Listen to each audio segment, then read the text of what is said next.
Hi guys, what's going on? বলতে বলতে college ক্যান্টিনে ঢুকলো কুহেলি। এই তোর অপেক্ষাতেই ছিলাম। এই পিরিয়ডটা অফ আছে, তাই ভাবলাম একটু আড্ডা দেওয়া যাক ক্যান্টিনে, কিন্তু তোকে ছাড়া ঠিক আসর জমে না। টিনার কথা শেষ হওয়ার আগেই পাশ থেকে শ্রমনা বলে উঠল, ও তো আবার ডুমুরের ফুল, দেখা পাওয়াটাই ভাগ্যের ব্যাপার। তারপর বল, আজ মেঘনা চাইতে কুহেলি যে?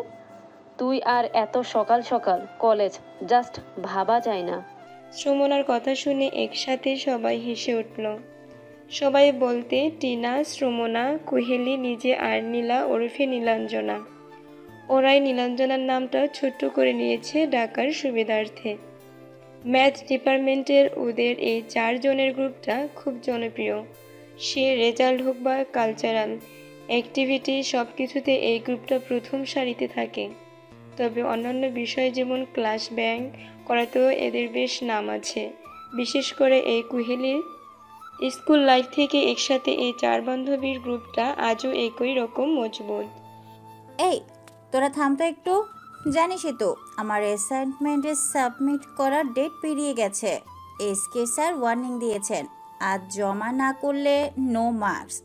সো আমাকে আসতেই হলো। এখন তোদের যে খবরটা দেওয়ার সেটাই তো দিতে পারলাম না। এত বকিস না তো তোরা, ধুর। আরে খবর আছে, কি খবর বস? নতুন লাইন টাইন মারছিস নাকি রে? বল বল। টিনা বেশ উৎসাহ সহকারে বলে উঠল, আরে না রে, সেই সব না। আমি আসার সময় আমাদের ডিপার্টমেন্টের কয়েকজনকে বলতে শুনলাম আজ নাকি ডিপার্টমেন্টে একজন নতুন প্রফেসর জয়েন করছেন। শুনলাম নাকি ইয়াং আর বেশ হ্যান্ডটু। বলিস কি? আমরা তো জানি না, আসলে এখনো ডিপার্টমেন্টে ঢুকেনি, তাই হয়তো। বাট একবার কিন্তু ওনাকে দেখে আসলে হয়, কি বলিস? শ্রমনার কথা শেষ হওয়ার আগে কুহেলি বলল, আরে আমি তো সেটাই বলতে চাইছি। চল চল, আবার ক্লাস আছে তো, আগে বাকে ঘুরেই আসি। বলেই কুহেলি উঠে দাঁড়ালো, সাথে টিনা আর শ্রমনাও। কিন্তু নীলা বসে রইল দেখে কুহেলিও বলল, কি ম্যাডাম, আপনার জন্য কি ওইদিকে স্পেশাল ইনভিটেশন আছে নাকি? কুহেলির প্রশ্নের উত্তরে নীলা বলল, তোরাই জানা, জানিসই তো আমার এসব ভালো লাগে না। তোরা ডিপার্টমেন্টে যাওয়ার আগে আমাকে একটা কল করে দিস, আমি বরং এখানেই বসি। নীলার কথা শুনে কুহেলি বলল, না দিদি, ওটি হচ্ছে না, তোমাকে যেতেই হবে। আচ্ছা, তোর ভালো লাগে কি বলতো? দিন রাত বই পড়তে আর অরিজিৎ সিং এর স্যাড সং শুনে দিন রাত পেঁচার মতো মুখ করে বসে থাকতে। দেখ, তোকে না নিয়ে আমি যাচ্ছি না। এই টিনা আর সমনা, তোরা বরং এগো, আমরা আসছি। ওরা বেরিয়ে যেতে কুহেলি বসলো নীলার পাশের চেয়ারটায়। তারপর বলতে থাকলো, আরে তুই কি বলতো, কলেজ শুদ্ধ সব মেয়েরা স্যারকে একবার দেখে আসলো আর তোর কি কিছুই ইচ্ছে হয় না? সে কে কবে ছেড়ে গেছে সেটা ভেবেই কি বাকি লাইফ কাটাবি নাকি রে তুই? এ তো জাস্ট একজনকে দেখতেই যাওয়ার কথা হচ্ছে, তার সাথে কি তুই প্রেম করতে যাচ্ছিস? তাতেও তুই রাজি না। কি করবি সারা জীবন? রাধা হয়ে কৃষ্ণের অপেক্ষায় গান করবি? ওই কি যেন গানটা, হ্যাঁ, শ্রীকৃষ্ণ বিচ্ছেদের অনলে অঙ্গ যায় জ্বলিয়া রে। কুহেলি জোরে জোরে গাইতে থাকলে নীলা তাড়াতাড়ি ওকে থামিয়ে বলে উঠল, আরে তুই একটু চুপ কর মা, চল চল যাচ্ছি আমি। এই তো, that's like my good girl. আর শোন, আমি একেবারে অ্যাসাইনমেন্টটা সাবমিট করেই আসবো। যাবি তুই আমার সাথে? সে আর বলতে। বলতে বলতে নীলা উঠে দাঁড়ালো, সাথে কুহেলিও। তারপর ওরা ক্যান্টিন ছেড়ে মেন ক্যাম্পাসের দিকে হাঁটতে লাগলো। পুরো ফ্যাকাল্টি রুম চত্বরে অনেক ঘোরাঘুরি করেও শেষে যখন কাঙ্ক্ষিত ব্যক্তিটির দেখা পাওয়া গেল না, তখন নীলা এরকম বিরক্ত হয়েই বলল, দেখ, তুই এবার অ্যাসাইনমেন্ট সাবমিট করে ডিপার্টমেন্টে চল, না হলে আমি চললাম। আরে বাবা, রাগ করিস না, চল চল, এসকে স্যারের রুম এইদিকে, চল। বলতে বলতে পিছন ঘুরে কিছুটা এগিয়ে গেল কুহেলি। আর এদিকে আচমকা পিছন ফিরতেই হঠাৎ কারোর সাথে জোরে ধাক্কা লেগে গেল নীলার। I am so sorry. Are you all right? পড়ে যাওয়ার ভয়ে চোখ বন্ধ করে নিয়েছিল নীলা। প্রশ্ন শুনে চোখ খুলে দেখলো তার সামনে তার খুব কাছে দাঁড়িয়ে আছে কেউ একজন, যার চোখের গভীরতার সীমা মাপতে পারছে না নীলা। বলিষ্ঠ দুটি হাত পড়ে যাওয়া থেকে আটকে দিয়েছে তাকে। হয়তো শুধু এই মুহূর্তটুকুই সত্যি। গোটা পৃথিবীটা থমকে গেছে এই মুহূর্তটার কাছে এসে। Are you all right? প্রশ্নটা আবার কানে আসতেই নিজেকে সামনে নিল নীলা। অপ্রস্তুত কণ্ঠে শুধু হ্যাঁটুকুই বলতে পারল। ওই মুহূর্তটার থেকে যেন একরকম পালিয়ে বাঁচতে চাইল নীলা। কি হয়েছিল তার হঠাৎ? তাহলে কি লাভ এট ফার্স্ট সাইট সত্যির হয় নাকি? না, এসব কি ভাবছি ও? এসব তো ভাবার কথা ছিল না। আর এক মুহূর্ত এইসব ভাবনাকে প্রশ্রয় দেবে না ও। রূপকথা আদতে নেমে আসে না বাস্তবে। মাঝপথে কেউ ছেড়ে চলে গেলে বাকি পথটা নিজেকে হেঁটে নিতে হয়। ভালোবাসা বারবার আসে না ফিরে, অপেক্ষারই চিরকাল সাথে থাকে যায়। স্বপ্নভঙ্গের দলিল সাথে নিয়ে ইশকে ছাড়ে রুম থেকে ফিরে কুহিলি আশেপাশে কোথাও খুঁজে পেল না নীলাকে। শেষ পর্যন্ত বাধ্য হয়ে সে পা বাড়ালো নিজের ডিপার্টমেন্টের দিকে। ক্লাসরুমে ঢুকে কুহিলি দেখল নীলা বসে আছে নিজের ডেস্কে। ওর পাশে ডেস্কটায় নিজের ব্যাগটা নামিয়ে রাখতে রাখতে কুহিলি কিছুটা বিরক্তি সহকারে নীলাকে প্রশ্ন করল।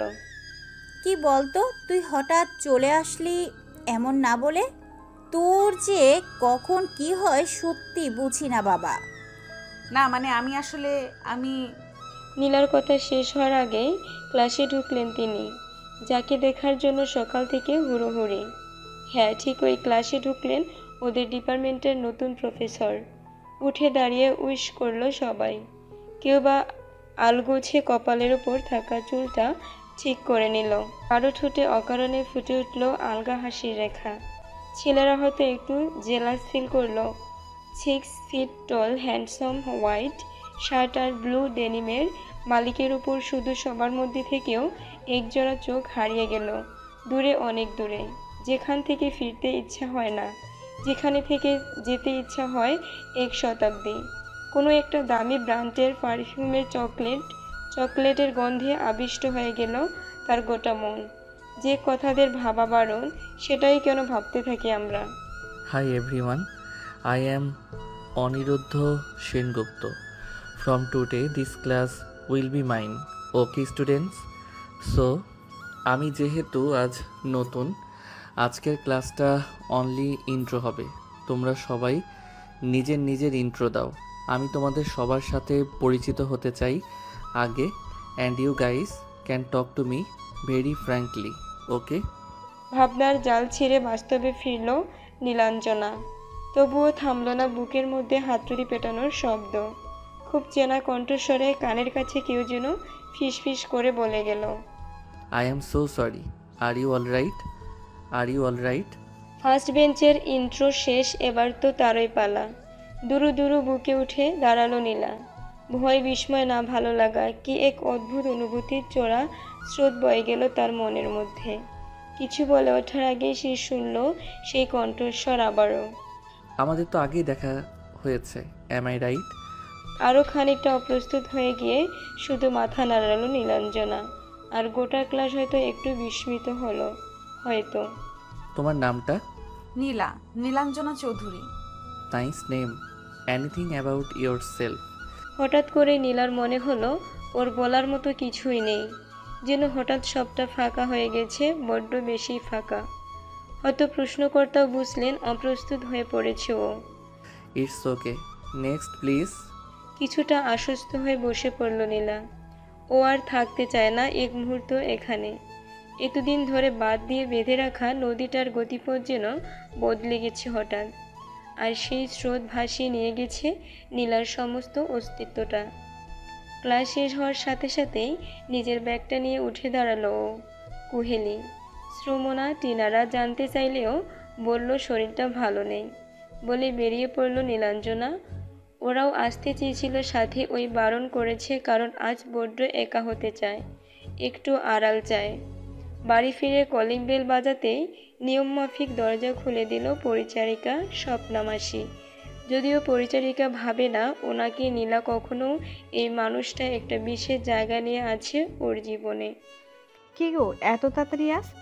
এখন তো তুমি বাড়ি আসো না, শরীর টরীর খারাপ নাকি গো? বেশ চিন্তান্বিত গলায় প্রশ্ন করল মাসি। সত্যি নীলা কখনো বাড়ি আসে না, এত তাড়াতাড়ি ক্লাস ব্যাং ও খুব একটা করে না। আর ওই তিনজনের পাল্লায় পড়ে কখনো করলেও নিজের বাড়ি আসে না, টাইমটা ওদের সাথেই কাটায়। এই বিশাল বাড়ির অদ্ভুত একাকিত্ব নীলার একটুও ভাল লাগে না, কিন্তু এটাই তো হওয়ার।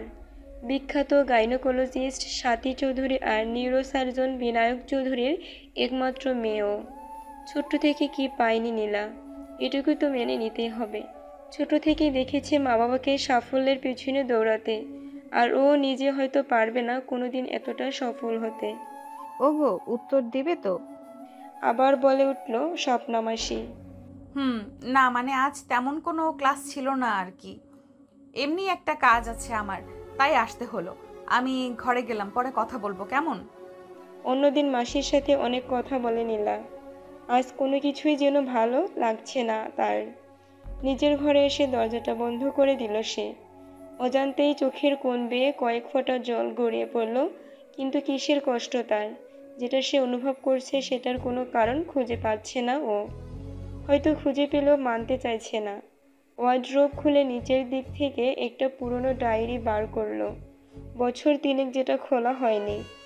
এই ডায়েরির পাতায় পাতায় আছে প্রথম পাওয়া গোলাপের মৃতদেহ, চকোলেটের খাম, কয়েকটা তারিখ আর অনেক স্মৃতি। কেউ না জানুক এই ডায়েরি জানে নীলাঞ্জনা ডক্টর বা ইঞ্জিনিয়ার হতে চায়নি, সাফল্যের শিখর ছুঁতে চায়নি। নীলাঞ্জনা কবিতা হতে চেয়েছিল, গান হতে চেয়েছিল। নীলাঞ্জনা কারো প্রথম প্রেমের নাম হতে চেয়েছিল। ভর দুপুরেও প্রখর রৌদ্রের জায়গায় কালো মেঘে ঢেকে আছে আকাশ। আজ প্রকৃতিও যেন বড্ড বিষণ্ণ, কাঁদতে চায় ওর সাথে অনেক দিন পর। ঝড় উঠল হঠাৎ, জানালার পাল্লাগুলো ধাক্কা খেতে লাগলো, পড়ার টেবিল থেকে কাগজপত্র এলোমেলো হতে লাগলো। তবুও আজ জানালা খোলাই রাখবে নীলাঞ্জনা, আজ এই ঝড়টুকু প্রচণ্ড দরকার। যে রাতে মোর দুয়ার গলি ভাঙলো ঝড়ে, জানি নাই তুমি এলে আমার ঘরে। কয়েক বছর পর আজ গাইছি নীলাঞ্জনা। বাইরের বৃষ্টির প্রতিটা ফোঁটা ওর হৃদয়ে ছুঁয়ে মাটিতে নামছে যেন। দেখতে দেখতে কেটে গেছে এক সপ্তাহ। অনিরুদ্ধ স্যারের সপ্তাহে 3 দিন ক্লাস থাকে, সেকেন্ড পিরিয়ড। অদ্ভুতভাবে ওই ক্লাস অফ করে না কেউ। পুরো কলেজের মেয়েদের হার্টথ্রব এখন অনিরুদ্ধ সেনগুপ্ত, তবে ছেলেদের মধ্যে তিনি পপুলার। সহজে বন্ধুর মতো মিশে গেছেন সবার সাথে। ওনার ক্লাস সবাই বেশ এনজয় করে, আর নীলাঞ্জনাও এখন নিজেকে সামলে নিয়েছে অনেকটা। তবুও ওই ক্লাসগুলো যেন এক অদ্ভুত মাদকতা ছড়িয়ে যায় ওর মনে, যার রেশ থেকে যায় গোটা দিন, হয়তো বা পুরো সপ্তাহ জুড়েই। অনিরুদ্ধ সেনগুপ্ত এই শহরে নতুন, কলেজ থেকে প্রায় ঘন্টাখানেক দূরে একটা ফ্ল্যাট নিয়ে থাকেন, একাই থাকেন। রান্না করার জন্য একজনকে রাখা আছে, আর বাদ বাকি কাজগুলো নিজেই করে নেন। কলেজের থেকে ফিরে তাই পুরো সময়টা একাই থাকেন, রান্নার লোক সকালে রান্না করে দিয়ে যায়। একাকিত্বকে অনিরুদ্ধ বরাবরই উপভোগ করেন। পড়াশোনা করে কখনো পছন্দের গান শুনে নিজের সাথে সময়টা কাটাতে ভালোবাসেন উনি। কিন্তু গত এক সপ্তাহে সেই নিয়ম ভঙ্গ হয়েছে বটে। অনিরুদ্ধের একাকিত্বে হঠাৎ আসা উত্তরে বাতাসের মতো কেউ ঢুকে পড়েছে আচমকাই। নীলাঞ্জনা চৌধুরী যেন মাঝ সমুদ্রে একলা দাঁড়িয়ে থাকা একটা বিচ্ছিন্ন রহস্যময় দ্বীপ, যেখানে একবার পৌঁছতে পারলেই সরে যাবে সমস্ত কুয়াশার আচ্ছাদন, কিন্তু সেখানে পৌঁছানোটাই বড্ড কঠিন। সত্যি কি রাস্তা নেই কোনো? পরন্ত বিকেলে নিজের রুমের ব্যালকনিতে দাঁড়িয়ে এটাই ভাবছিল অনিরুদ্ধ। বড্ড অদ্ভুত ওই মেয়েটা, যে বর্তমান না থেকেও ঘিরে রেখেছে সবটা। হ্যাঁ, গত 3 দিন ক্লাসে অনিরুদ্ধ একটা জিনিস খেয়াল করেছে, নীলাঞ্জনা প্রচণ্ড অন্যমনস্ক থাকে গোটা ক্লাসটায়। তবু শিক্ষক সুলভ আচরণে ওকে প্রশ্ন করতে মন চায়নি অনিরুদ্ধের। হয়তো এই হারিয়ে যাওয়ার কারণটা জানা তার ভীষণ দরকারি। আর তাছাড়া ও নিজেও কি ক্লাসের মধ্যে অন্যমনস্ক হয় না? হয়তো হয়তো হয় বারবারই। আজ কলেজ ছুটির পর শুরু হলো তুমুল ঝড় বৃষ্টি। নীলাঞ্জনা দাঁড়িয়ে আছে ক্যান্টিনের সামনে। টিনা, সুমনা, কুহেলি আজ চলে গেছে থার্ড পিরিয়ডের পরই। ছাতাটাও আনতে ভুলে গেছি। ইস, ঝড় বৃষ্টি তো আরো বাড়ছে, ফিরবো কি করে কে জানে। এসবই ভাবছিল ও দাঁড়িয়ে দাঁড়িয়ে। আসলে ওর নিজস্ব গাড়িতে কলেজ আসতে পছন্দ করে না, তাই বাড়ির দুটো গাড়ি নিয়ে বেরিয়ে গেছেন ওর বাবা মা। ওদেরকেও এখন ফোন করে ডিস্টার্ব করতে মন চাইল না ওর। অগত্যা ঝড় বৃষ্টি কমার অপেক্ষা করতে লাগলো ও। হঠাৎ একটা হর্নের শব্দে প্রায় চমকে উঠল নীলাঞ্জনা।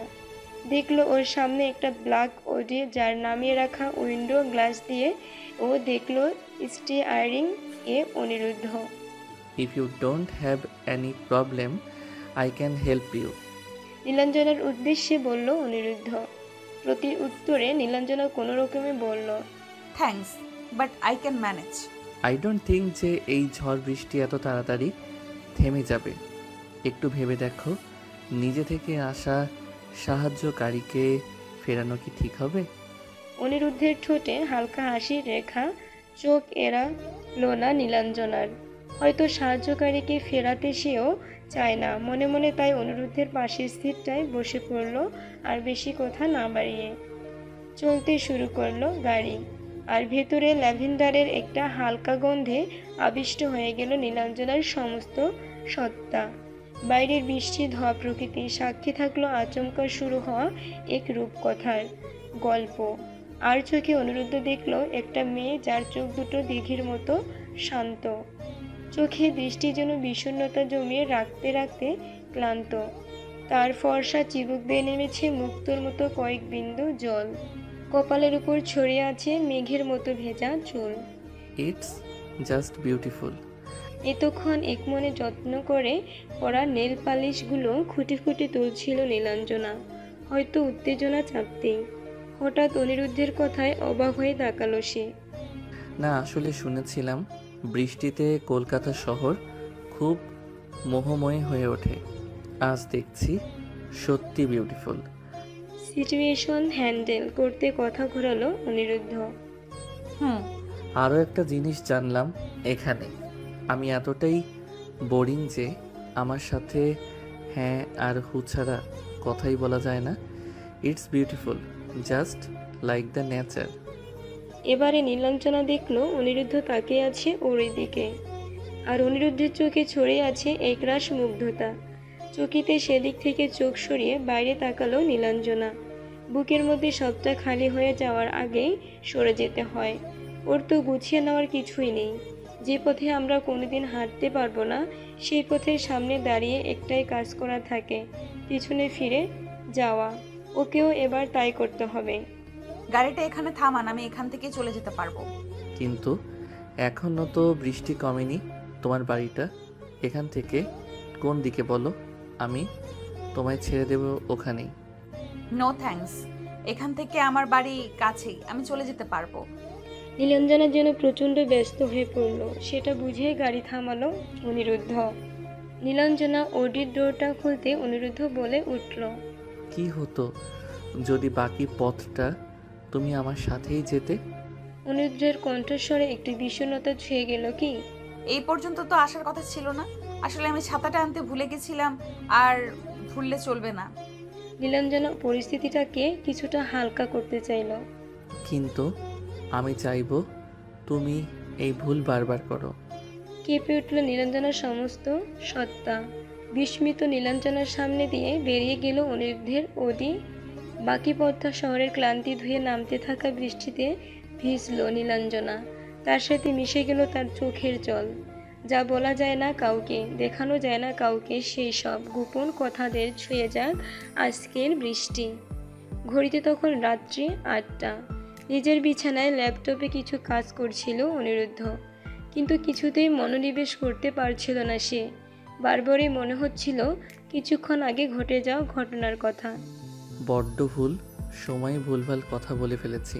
প্রথম আলাপেই কে বলে এসব? ইস, আরও একটু ভেবেই হয়তো কথা বলা উচিত ছিল আমার। নীলাঞ্জনা কি এরপর আর সহজভাবে কথা বলবে আমার সাথে, নাকি আরও খানিকটা গুটিয়ে নেবে নিজেকে? এইসব ভাবনাগুলো কিছুতেই নিজের মাথা থেকে বের করতে পারছিল না অনিরুদ্ধ। কিন্তু নীলাঞ্জনা আর অনিরুদ্ধের সম্পর্কটা তো এমন হওয়ার কথা নয়। তবুও কিসের অমোঘ টানে অনিরুদ্ধ ভেসে যাচ্ছে নীলাঞ্জনার নামের স্রোতটায়। আর নীলাঞ্জনা ওই পথে যাওয়া যাবে না বললেই কি মেনে নেয় মন?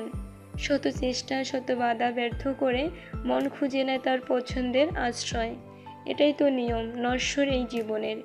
পরদিন কলেজ শুরু হলো রোজকার মতোই। রুটিন মাফিক অনিরুদ্ধ স্যারের ক্লাস, তাই অ্যাবসেন্ট নেই কেউ। না, ঠিক তা নয়। আজকের ক্লাসে নেই কেউ একজন, যার থাকার কথা ছিল ভীষণভাবে, কিন্তু খুব সচেতনভাবে সে এড়িয়ে গেছে আজ। কি লাভ মিথ্যে মায়া জড়িয়ে? সেকেন্ড পিরিয়ডে ব্ল্যাক শার্ট আর ফ্যাডেড জিন্সে মেয়েদের হার্টবিট কয়েক গুণ বাড়িয়ে ক্লাসে ঢুকলো অনিরুদ্ধ। আর ঢুকেই দেখলো সেকেন্ড বেঞ্চের 3 নম্বর সিটে নেই সে, যার থাকার কথা। ক্লাসে এগিয়ে চলল, সময়ের কথা মাথায় রেখেই সমাধান হলো অনেক জটিল সমীকরণ। কেউ বা অঙ্ক খাতা ছেড়ে স্বপ্নে ভেসে গেল। শুধু অনিরুদ্ধ বুঝলো তার খুব প্রিয় কিছু সে খুঁজে পাচ্ছে না। আজকের দিনটা বড্ড বেরঙিন, ছন্নছাড়া আর ভীষণ ফাঁকা ফাঁকা। বিছানার উপর উপুর হয়ে শুয়ে একমনে ডায়েরির পাতায় কবিতা লিখছিল নীলাঞ্জনা। 3 বছর পর আজ আবার নতুন করে লিখতে শুরু করেছে ও। ও পেরেছে নিজেকে আটকে রাখতে এই 4 দেওয়ালের গণ্ডিতে। মন যতই ঘোরাঘুরি করুক, সেকেন্ড পিরিয়ডে ম্যাথ ডিপার্টমেন্টের ফাইনাল ইয়ারের করিডোরে সেই ডাকেও আর দেবে না সাড়া। মনের মধ্যে হঠাৎ মাথাচাড়া দিয়ে ওঠা আগাছার মতো অনুভূতিগুলোকে ও জমিয়ে রাখবে ডায়েরির পাতায়। তবু নিজেকে বাঁধতে পারবে না কোনোদিন অনিরুদ্ধ নামের মায়ায়। সময় এগোলো। ভিক্টোরিয়ার পরিটায় ডানা ছুঁয়ে নিভে গেল সূর্যের শেষ আলোর রেখাটা। নীলাঞ্জনা রুমের জানালা দাঁড়িয়ে আছে একা। আজ আলো জ্বালায়নি ও। এই অন্ধকারটাই যেন বড্ড আপন, খুব কাছের। সদ্য ঘুম ভাঙ্গা চাঁদের রূপালী জ্যোৎস্না মেখে নিচ্ছিল ও। হঠাৎ বেজে উঠল চেনা রিংটন। আভি না যাও ছোড়কা কে দিল আভি ভাড়া নেহি। আর স্ক্রিনে অপরিচিত 10 ডিজিট। এখন আবার কে কল করলো? ভাবতে ভাবতে ফোনটা রিসিভ করলো নীলাঞ্জনা। হ্যালো? মিস নীলাঞ্জনা? ও প্রান্ত থেকে জবাব পেল। অপ্রত্যাশিত চেনা কণ্ঠস্বরে নিজের নামটা শুনে শিহরিত হলো নীলাঞ্জনা। সত্যি কি অপ্রত্যাশিত? ও কি গোটা দিনটা একবারও চায়নি এই মুহূর্তটা? কিন্তু চাইলে বা কি? নীলাঞ্জনার ফোন নম্বর তো অনিরুদ্ধের জানার কথাই নয়। তাহলে কি করে? উত্তর দেওয়ার মতো কোনো কথাই খুঁজে পাচ্ছে না বিস্মিত নীলাঞ্জনা। অবশেষে নীরবতা ভাঙল অনিরুদ্ধই। ওয়েল, তুমি কি এটা ভাবছো যে আমি তোমার নম্বর কি করে পেলাম? হ্যাঁ, মানে আমি আসলে এটা তুমি তোমার ফোনটা চেক করলেই বুঝতে পারবে। এখন বলো, আজ তুমি ক্লাসে অ্যাবসেন্ট ছিলে কেন? হঠাৎ আসা এমন অভাবনীয় প্রশ্নে চমকে উঠল নীলাঞ্জনা। নিজেকে খানিকটা সামলে নিয়ে উত্তর দিল। আপনি কি এটা জানতেই ফোন করেছেন? কেন, কোনো অসুবিধা আছে কি?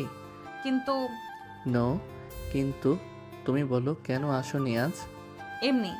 কিন্তু এমনি এমনি তো আমার ক্লাস মিস করা যায় না মিস নীলাঞ্জনা। তার জন্য শাস্তি হয়।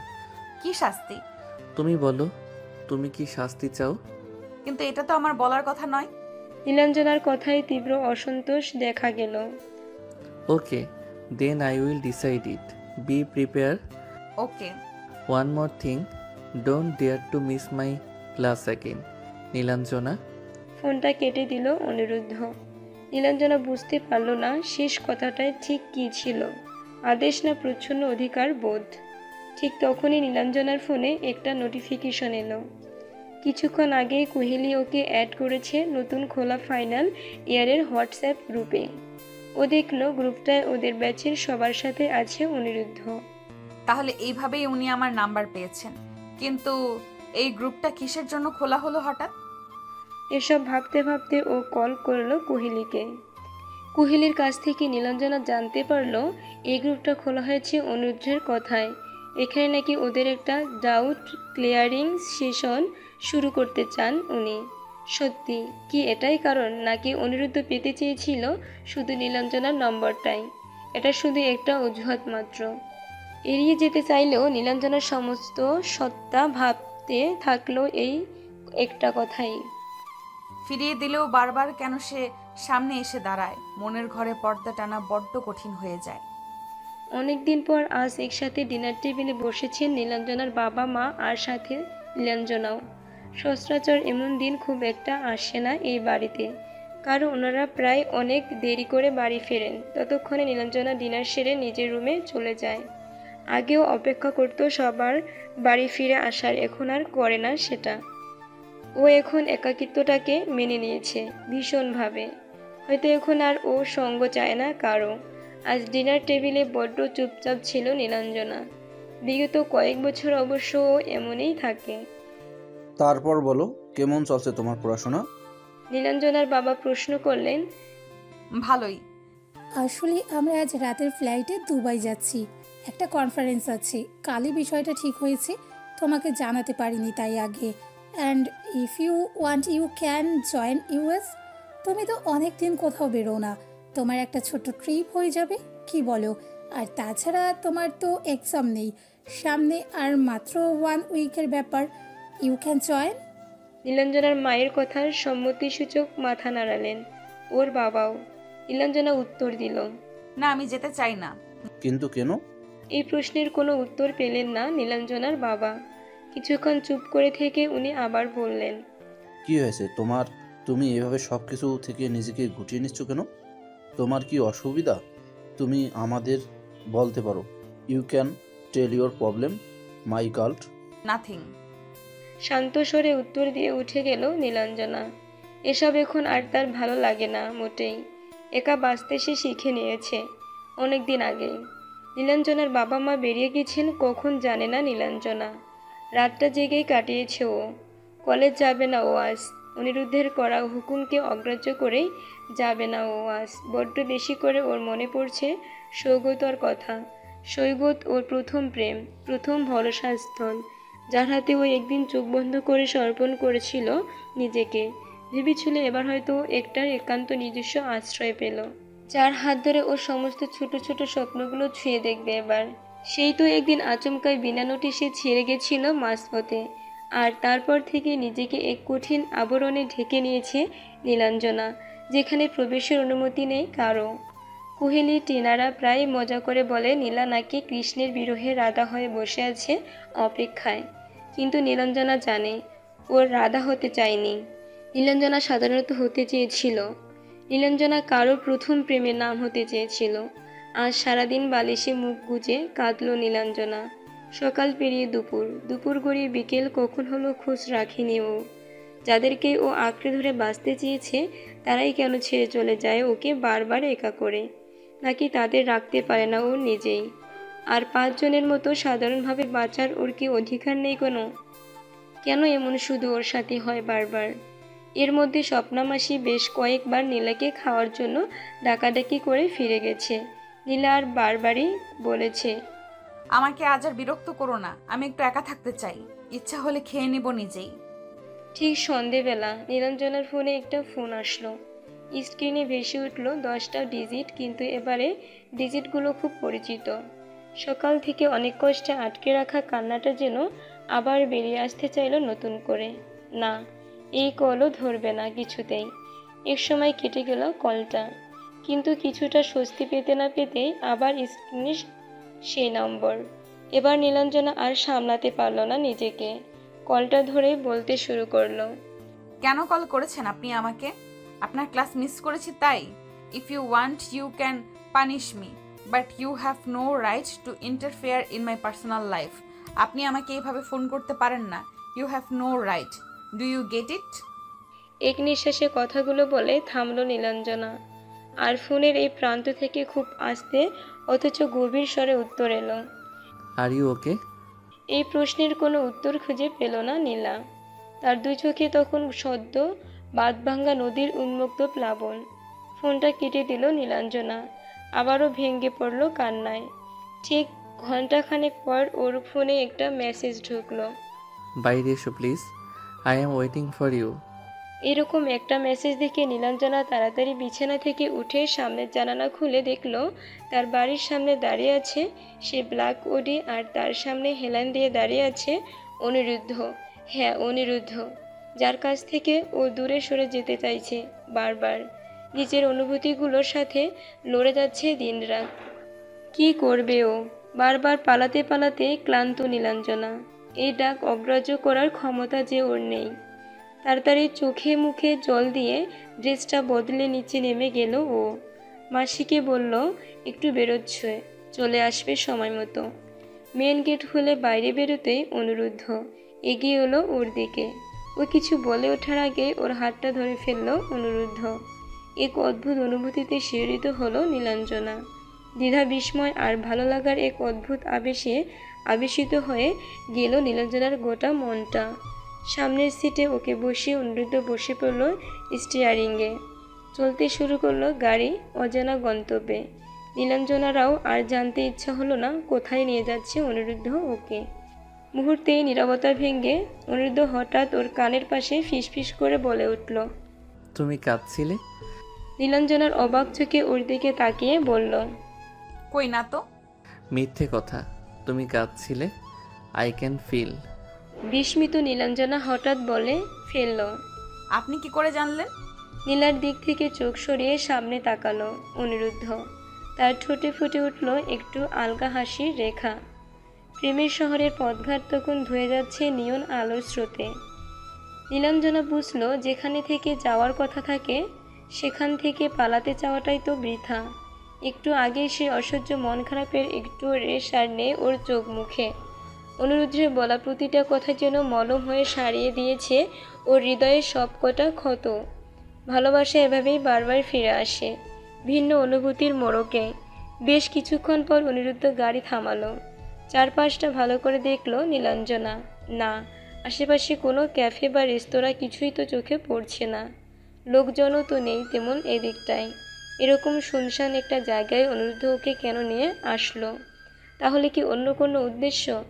যতই ভালো লাগা থাক না কেন, আজ এরকম একটা জায়গায় এসে এক অচেনা আশঙ্কায় কেঁপে উঠল নীলাঞ্জনা। নেমে এসো। নীলাঞ্জনা দেখলো অনিরুদ্ধ ওদির ডোরটা খুলে দাঁড়িয়ে আছে ওর দিকে তাকিয়ে। ওর চোখে কি অন্য কোনো উদ্দেশ্যের ছায়া আছে? কেন এনেছে অনিরুদ্ধ ওকে এখানে? ডোন্ট ওয়ারি, আমার সাথে এসো নীলাঞ্জনা। আবার বলল অনিরুদ্ধ। এই মুহূর্তে অনিরুদ্ধের সাথে যাওয়া ছাড়া আর কি বা উপায় আছে ওর কাছে? তাই মনের আশঙ্কাগুলোকে সরিয়ে রেখে গাড়ি থেকে নেমে অনিরুদ্ধকে অনুসরণ করলো নীলাঞ্জনা। নীলাঞ্জনা দেখলো একটা ছোট্ট লেক, তাকে ঘিরে গড়ে উঠেছে একটা অনামি পার্ক। অনামি বলেই হয়তো জনস্রোত এসে পৌঁছায়নি এখানে। শহরের কৃত্রিম নিয়ন আলো নয়, এখানে চাঁদের আলো টিকরে এসে পড়েছে লেকের জলে আর তৈরি করেছে একটা আলো আধারী মায়াবী পরিবেশ। আর মাথার উপর এক আকাশ ভর্তি তারা। সত্যি অপূর্ব। নীলাঞ্জনাকে অনেকক্ষণ চুপচাপ থাকতে দেখে এবার অনিরুদ্ধ বলে উঠল, এখান থেকে আমার ফ্ল্যাটটা কাছেই, আমি প্রায়ই আসি এখানে। বেশ ভালো লাগে জানো। এখানে আসলেই বুঝতে পারি নীরবতারও একটা নিজস্ব ভাষা আছে, শব্দ দিয়ে যেটাকে প্রকাশ করা যায় না। আজ আমি এখানে তোমায় কেন আনলাম জানো? এতক্ষণ নীলাঞ্জনা ওই এক আকাশ ভর্তি তারার দিকে তাকিয়ে কিছু ভাবছিল। অনিরুদ্ধের প্রশ্নে সেদিক থেকে চোখ না ফিরেই বলল, কেন? কারণ নীরবতাকে উপলব্ধি করার ইচ্ছেটা তোমাকে দেখার পর থেকে আমি অনুভব করেছি প্রবলভাবে। জানো, যেদিন প্রথম তোমায় দেখি, তোমার মনে আছে নিশ্চয়ই, সেদিন থেকে তোমার চোখ দুটো যেন আমাকে তাড়া করে বেরিয়েছে। যেন অনেক কিছু বলার আছে ওদের, কিন্তু আমি পড়তে পারছি কই। কেন নীলাঞ্জনা, কেন তুমি সবার মাঝে এভাবে থেকেও নেই? আমি কি জানতে পারি না বলো তোমার এই হারিয়ে যাওয়ার কারণ? অনিরুদ্ধের কণ্ঠস্বরে এমন কিছু ছিল যাতে নীলাঞ্জনার বুকের মধ্যে জমাট বাঁধা কষ্টগুলো আবার গলতে শুরু করলো। তবুও নিজেকে সামনে নিয়ে ভেজা ভেজা গলায় নীলাঞ্জনা বলল, না, পারেন না। আপনি জানতে চাইতে আমাদের মধ্যে তো এমন সম্পর্ক থাকার কথা না, তাহলে কোন অধিকারে আপনি জানতে চাইতে পারেন? এবার অনিরুদ্ধ এগিয়ে গেল নীলাঞ্জনার দিকে। ওর চোখে চোখ রেখে মৃদু কণ্ঠে বলল, সত্যি অধিকার নেই বলো? অধিকারটাই সব। আর আমি যে তোমাকে অনুভব করতে পারি সেটা, তোমার মধ্যের শূন্যতাটা যে আমাকে ছুঁয়ে যায় সেটা। এই প্রথমবার কোনো দৃশ্যের দিকে তাকিয়ে আমার দৃষ্টি সেখানে আটকে গেছে, যেন এর বাইরে দেখার মতো আর কিছুই নেই। বলো, এগুলোর কোনো মানে নেই? শুধু অধিকারটাই সব? তুমি বলো নীলাঞ্জনা, তুমি নিজে কি চাও না আমাকে জানাতে? একবার বলো সত্যি করে। এবারে ঝরঝর করে কেঁদে ফেলল নীলাঞ্জনা। ফুপিয়ে ফুপিয়ে বলতে থাকলো, আমি কি চাই? কি এসে যায় আমার চাওয়া বা না চাওয়ায়? যার জীবনটাই তার ইচ্ছা মতো চলে না, কি এসে যায় বলুন তো? জানেন, জটিল সমীকরণের সমাধান করতে আমি কোনোদিন চাইনি। আমি বড্ড সাধারণ একটা জীবন চেয়েছিলাম। আমি লিখতে চেয়েছিলাম, গান করতে চেয়েছিলাম, কিন্তু ক্লাস 12-এ উঠেই আমার জীবনের সব থেকে পছন্দের জিনিসটা ছাড়তে হয়েছিল, গান। বাবা মা বলতো গান শিখতে গেলে আর রেওয়াজ করতে গেলে অনেক সময় নষ্ট হয়। তা তো আমার উচ্চ মাধ্যমিকের রেজাল্ট নাকি খারাপ হতে পারে। সেদিনও তো আমার চাওয়ার কথা কেউ শুনতে চায়নি। আর তারপর যখন জয়েন্টে বসতে চাইলাম না, তখন বাড়িতে খুব অশান্তি হয়েছিল। জানেন, আমি আমার বাবা মায়ের সম্মান এখানেই অনেকটা নষ্ট করে ফেলেছিলাম।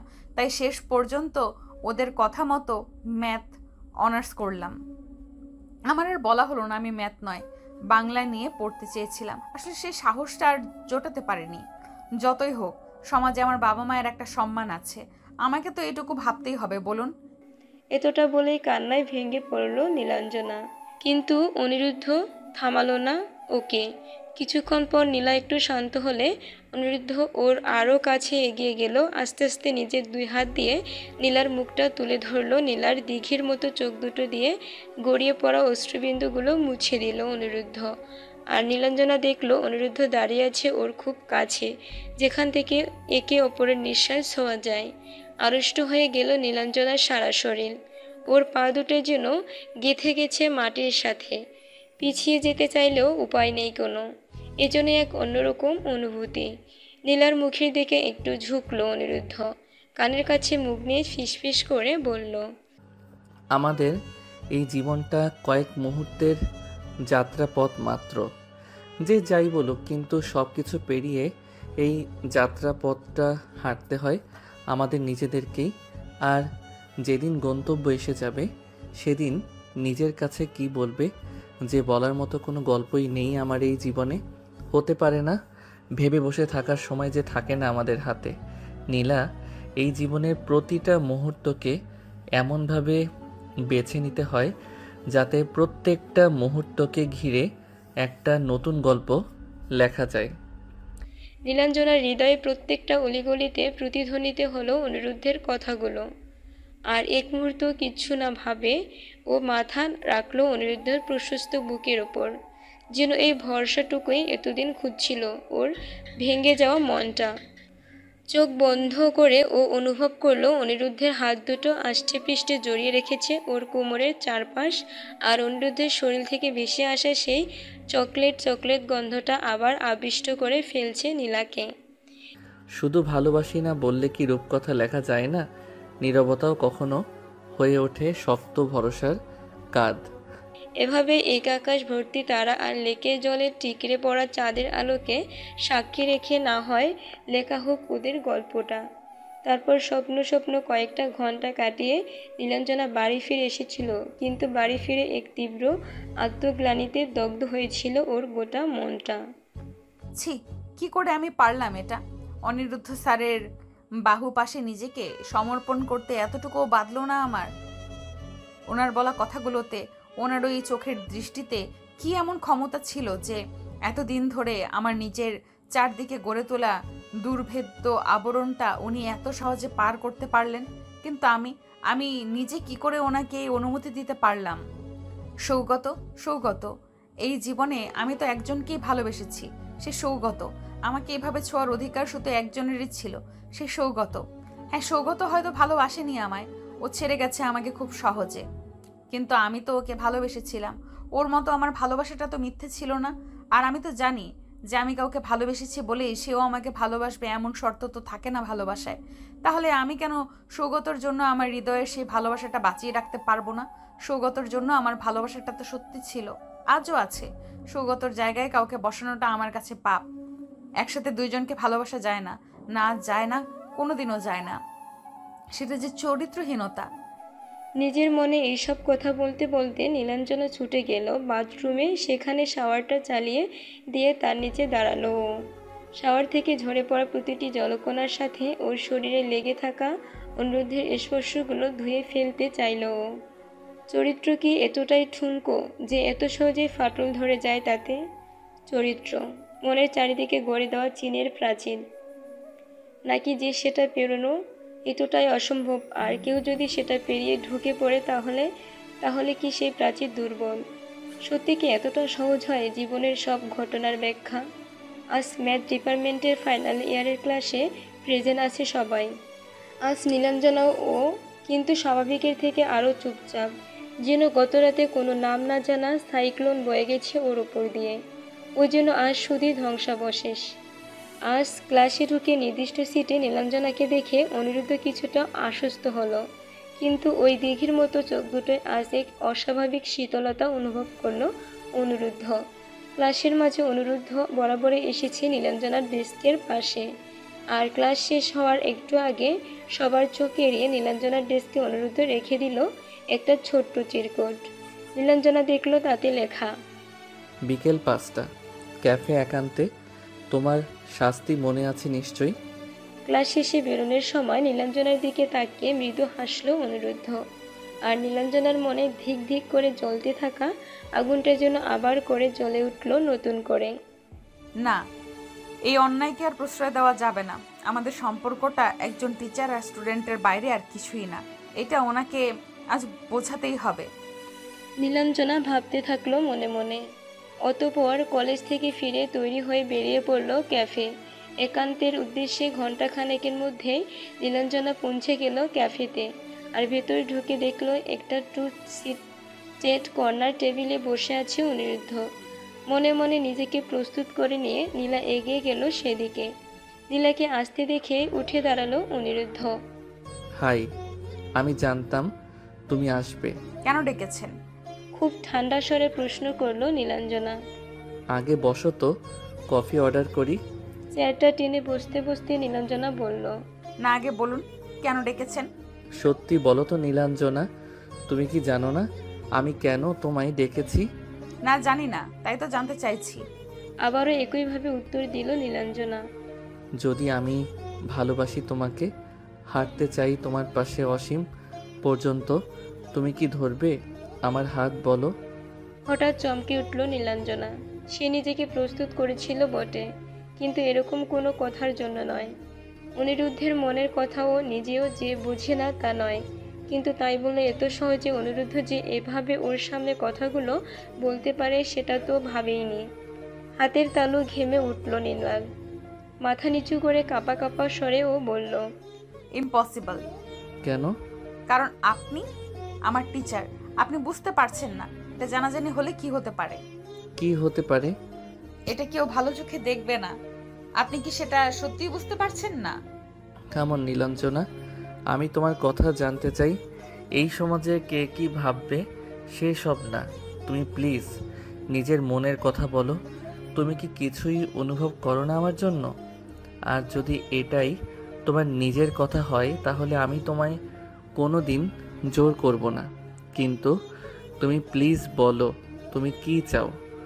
হঠাৎ নীলাঞ্জনা উত্তেজিত হয়ে পড়ল ভীষণভাবে। অনিরুদ্ধের দিকে আগুন চোখে তাকিয়ে বলে উঠল, বেশ, আপনি পরোয়া করেন না এই সমাজে, ঠিক আছে।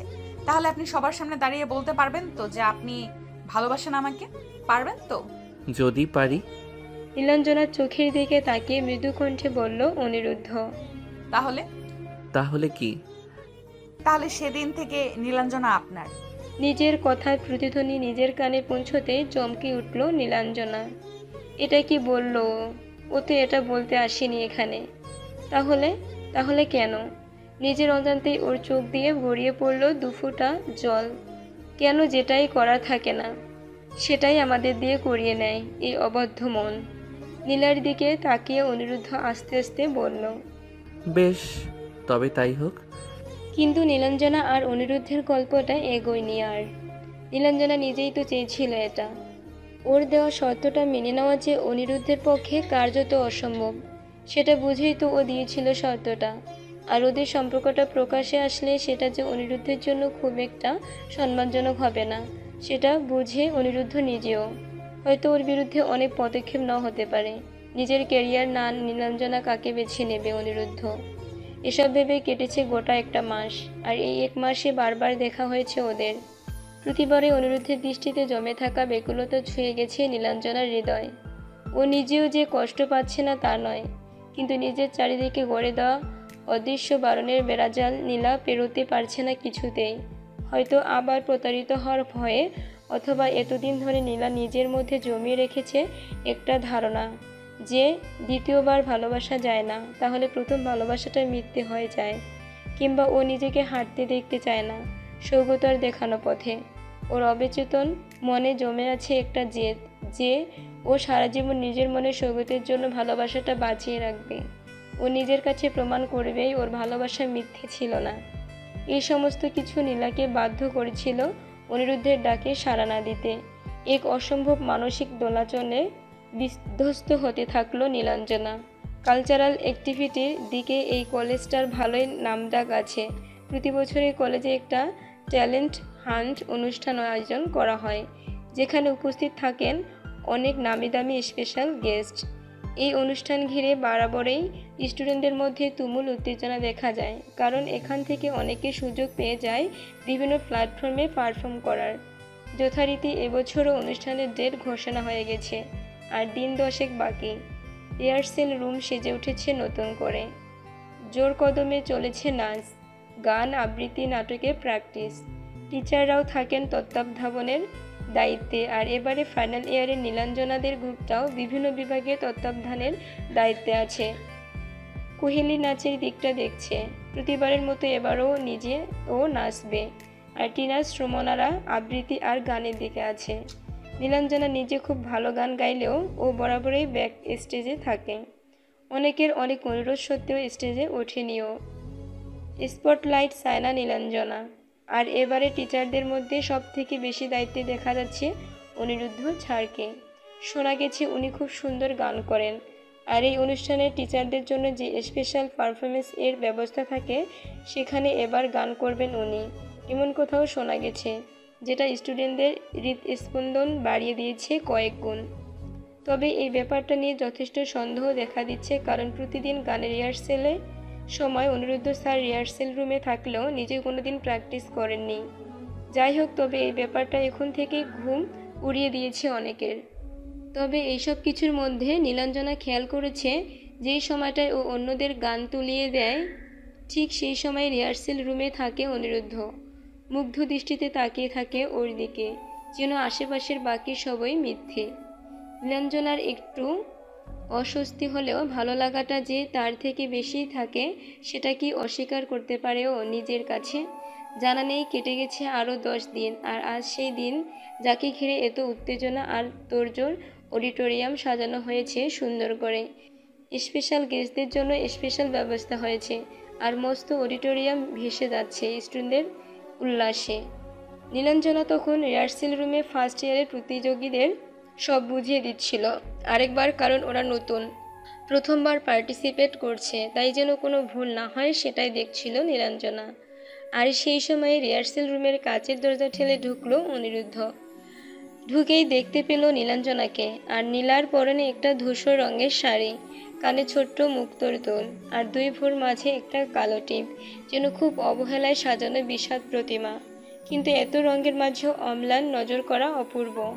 অনিরুদ্ধের চোখ আটকে গেল ওর ঘাড়ের পাশে দিয়ে বুকের উপর নেমে আসা মেঘের মতো চুলের মধ্যে। যদি এখানেই থমকে যাওয়া যেত আজীবন। নীলাঞ্জনা এত কষ্ট করে যাদের বোঝাচ্ছিল, তাদের চোখের দৃষ্টি থেকে মনোযোগ সব নীলাঞ্জনাকে পেরিয়ে যার উপর নিবদ্ধ হলো, সে আর কেউ নয়, অনিরুদ্ধ ছাড়। আজ ওনার পরনে একটা রয়্যাল ব্লু পাঞ্জাবি, চোখে রিমলেস চশমা, আর ডান হাতে একটা ব্র্যান্ডেড ওয়াচ। আর এই দৃশ্য দেখার পর কারোরই মন ট্রেনিংয়ে থাকবে না, সেটাই স্বাভাবিক। সামনে দাঁড়ানো মেয়েদের অমনোযোগিতা খেয়াল করে ওদের দৃষ্টি অনুসরণ করে দরজার দিকে তাকালেন, যেন একটা শার্টবিট মিস করলো নীলাঞ্জনা। মুহূর্ত যত সুন্দরই হোক না কেন, তাই স্থায়ী হয় না জীবনে, তাই যথারীতি পাল্টে গেল দৃশ্যপট। অডিটোরিয়াম থেকে ভেসে আসলো অনুষ্ঠান শুরুর ঘোষণা। যে যার কাজে ব্যস্ত হয়ে পড়ল। একে একে পারফরমেন্স শুরু হলো। নাচে গানে লাইটিংয়ে ভেসে গেল অডিটোরিয়াম, আর রয়ে গেল সুন্দর সুন্দর মুহূর্তের রেশ। আর অবশেষে আসলো সেই সময়, টিচারদের স্পেশাল পারফরমেন্স শুরু হবে এবার। এতক্ষণের প্রতিযোগিতারা আর ব্যাক স্টেজে তাদের তত্ত্বাবধানের দায়িত্বে যারা ছিল, সবাই দর্শকাসনে নিজের নিজের জায়গা বেছে নিল। উত্তেজনার পারদ বাড়ল পাল্লা দিয়ে, কারণ তো আছে অবশ্যই। সমস্ত অপেক্ষার অবসানে স্টেজে গিটার হাতে দেখা গেল অনিরুদ্ধকে। নীলচে আলো আধারী পরিবেশ তৈরি হলো। দর্শক আসন থেকে ভেসে আসলো প্রচণ্ড চিৎকার, আর সব কিছু ছাপিয়ে গিয়ে শোনা গেল। এরপর বিষণ্ণ দিনও বাজে না মনোবিন, অবসাদে ঘিরে থাকা সে দীর্ঘদিন। হাজারো কবিতা, বেকার সবিতা, তার কথা কেউ বলে না। সে প্রথম প্রেম আমার নীলাঞ্জনা। তখন উদাস মন ভোলে মনোরঞ্জন, দাম দিয়ে যন্ত্রণা কিনতে চায়। তখন নীলাঞ্জনা প্রেমিকের কল্পনা ও মনের গভীরতা জানতে চায়।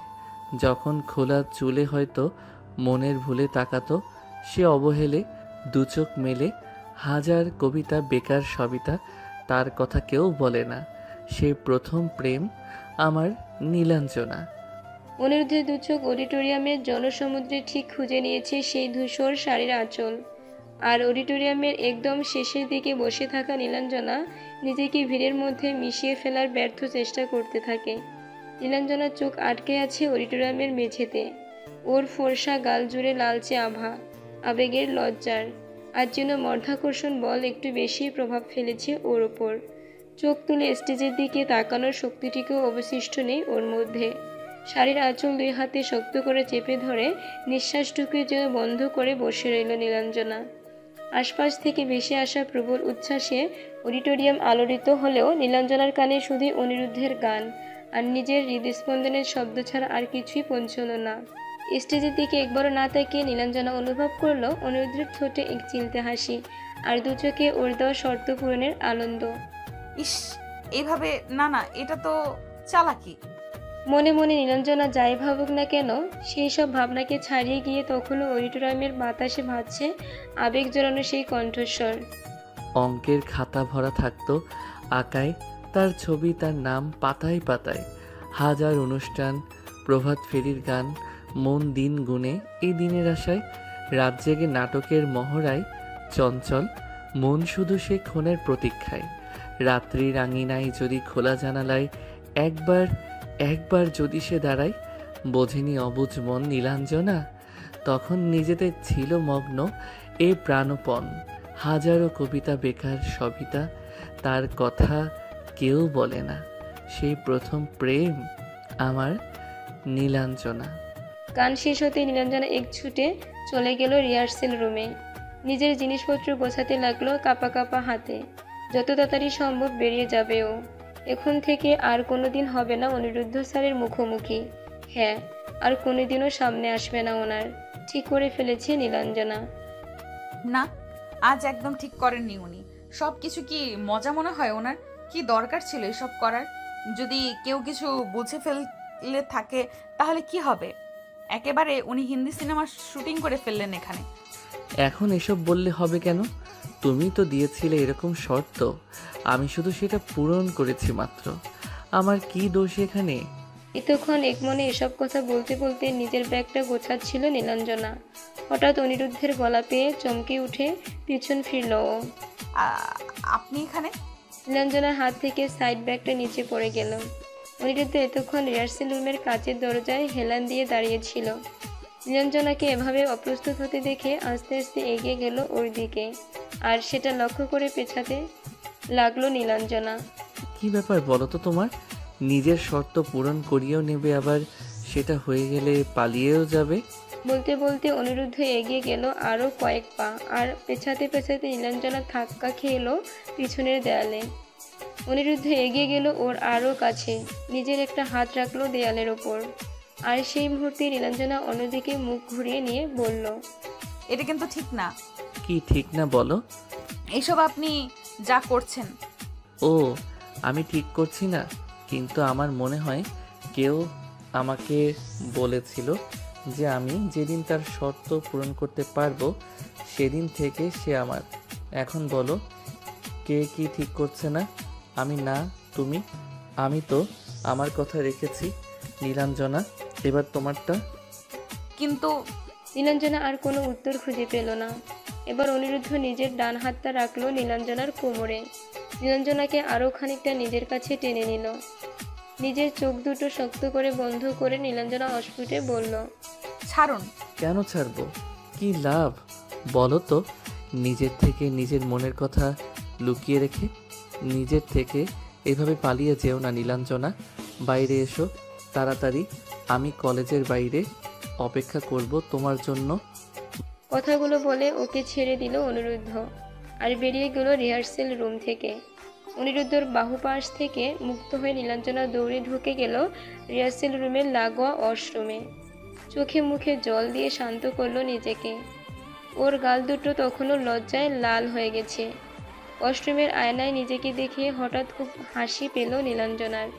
আনন্দে উত্তেজনায় অবচেতন মনে থেকে যাওয়া একটা সুপ্ত স্বপ্ন হঠাৎ সত্যি হওয়ার উত্তেজনা। সত্যি তো কি লাভ নিজের থেকে পালিয়ে? সৌগত যে ওকে ঠকিয়েছিল, তার কি কোনো শাস্তি হয়েছিল? কোনো বিচার? হয়নি তো? হয়তো ভালোই আছে ও।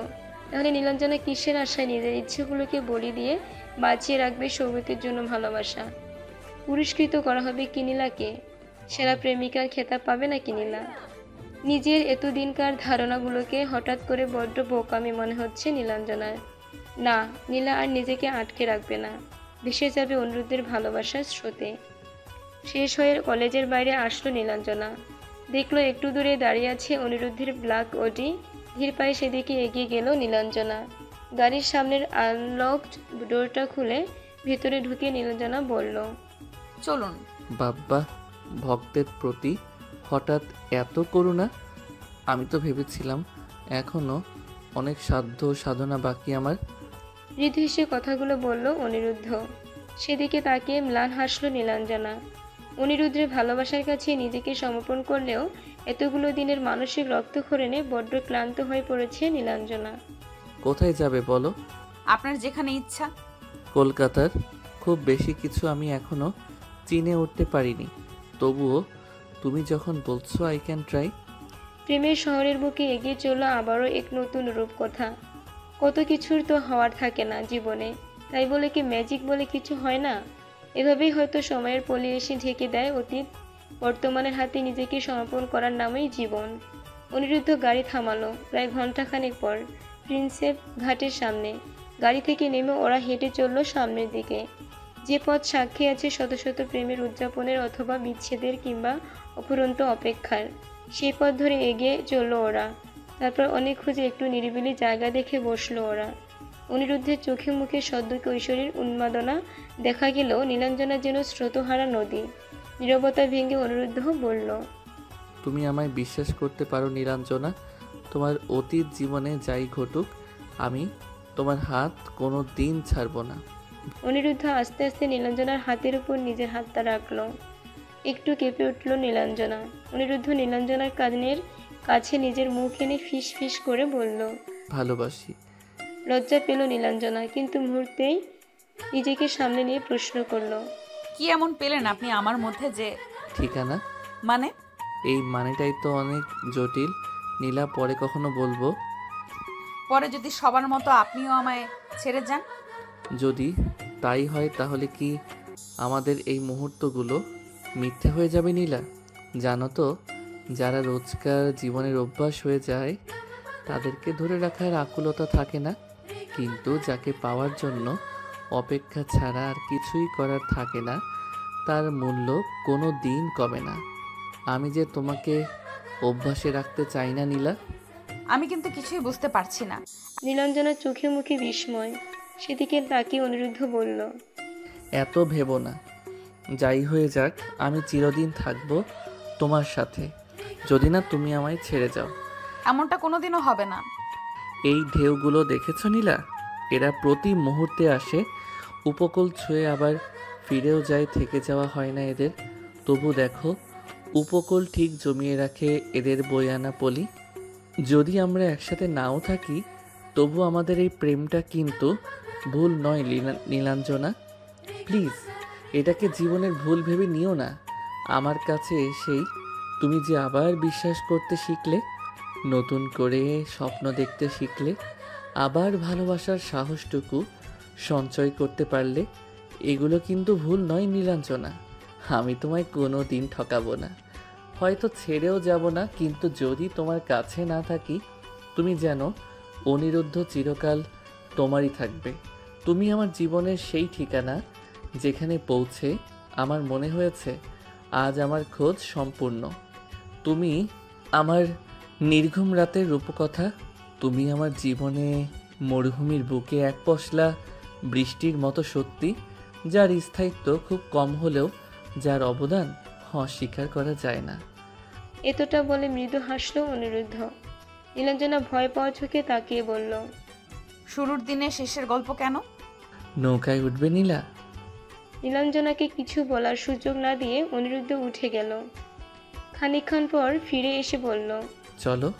বলেই নীলাঞ্জনার হাত ধরে দ্রুত এগিয়ে গেল ঘাটের দিকে। অতঃপর নীলাকে হাত ধরে একটা নৌকায় তুলল। শুধু ওদের দুজনকে নিয়ে ঘাট ছাড়ল নৌকা।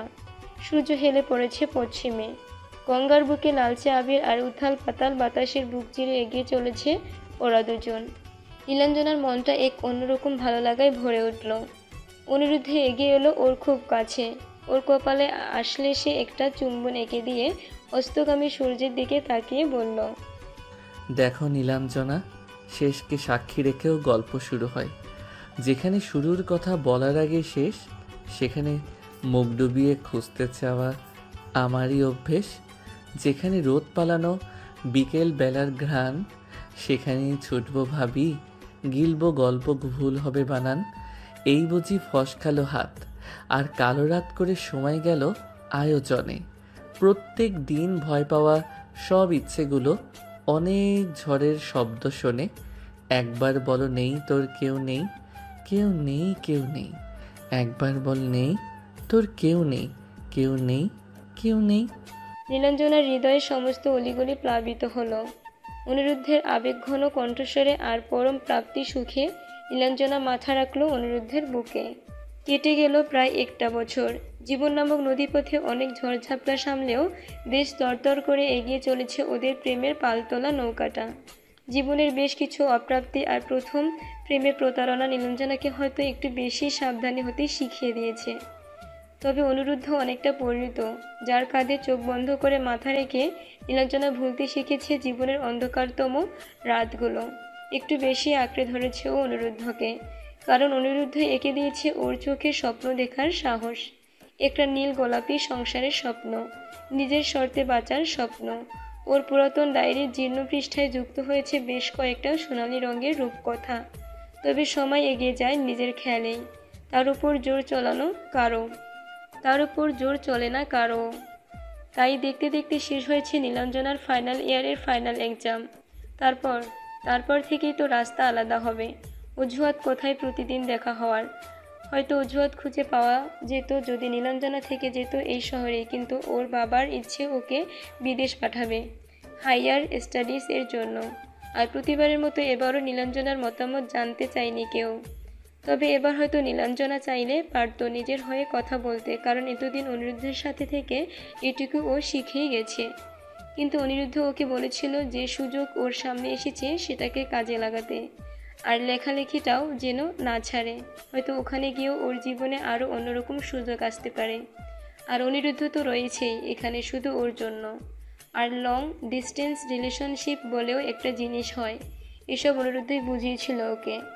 এরকম অনিরুদ্ধের কথা রাখতে না চাইতেও বাবার প্রস্তাবে হ্যাঁ বলেছিল নীলাঞ্জনা। আর আজ ওদের কলেজে ফাইনাল ইয়ারে ফেয়ারওয়েল। স্বপ্নের মতো কেটে গেল তিনটি বছর। প্রথম দিনের স্মৃতিতেও তো মরছে পড়েনি এখনও। বড্ড তাড়াতাড়ি শেষ হলো সব।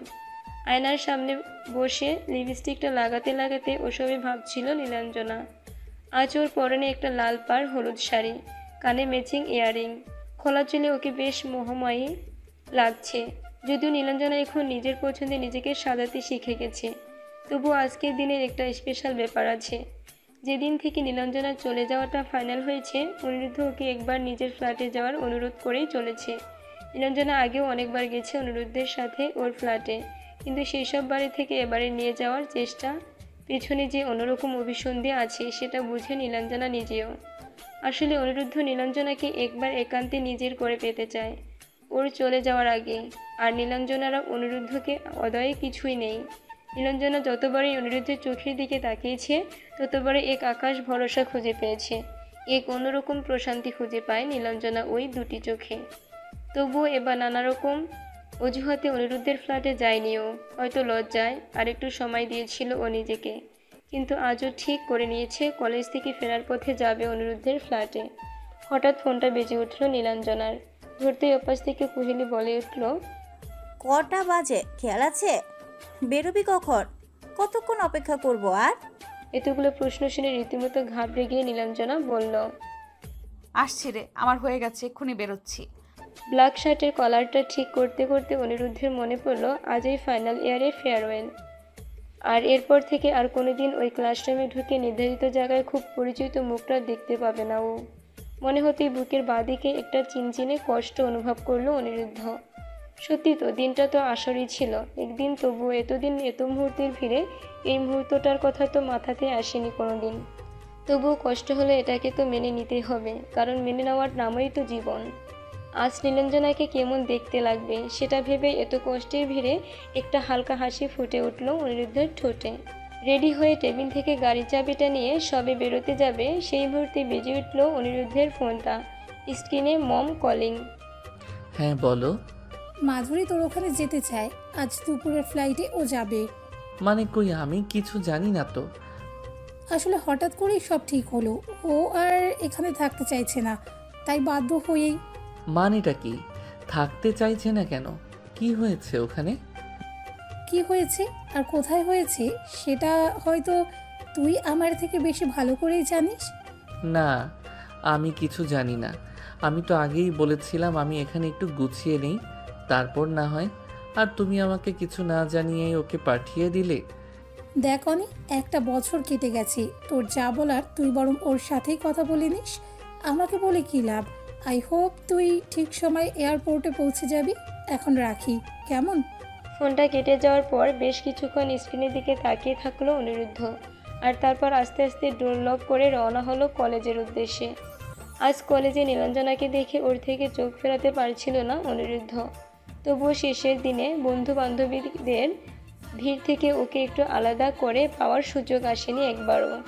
অবশ্য নীলাঞ্জনাও চায়নি ভিড় থেকে আলাদা হতে, ও চেয়েছিল সন্ধেবেলায় একেবারে সারপ্রাইজ দেবে অনিরুদ্ধকে। যাই হোক, শেষ দিনটা কেটে গেল হই হই করে। কিছু মুহূর্তরা ক্যামেরা বন্দি হলো, নাচে গানে হইচই, আর চোখের জলে শেষ হলো বিদায়ী অনুষ্ঠান। আর সন্ধেবেলা সারা কলেজে নীলাঞ্জনা কোথাও অনিরুদ্ধকে খুঁজে পেল না। শেষে পার্কিং এরিয়ায় গিয়ে দেখলো অনিরুদ্ধের ব্ল্যাক অডি নেই। সেটা দেখেই খোঁজ নিয়ে ও জানতে পারলো আজ অনিরুদ্ধ বেরিয়ে গেছে বেশ খানিকটা আগেই। কি এমন হলো যে একটা বার যাওয়ার আগে ওকে বলে গেল না অনিরুদ্ধ?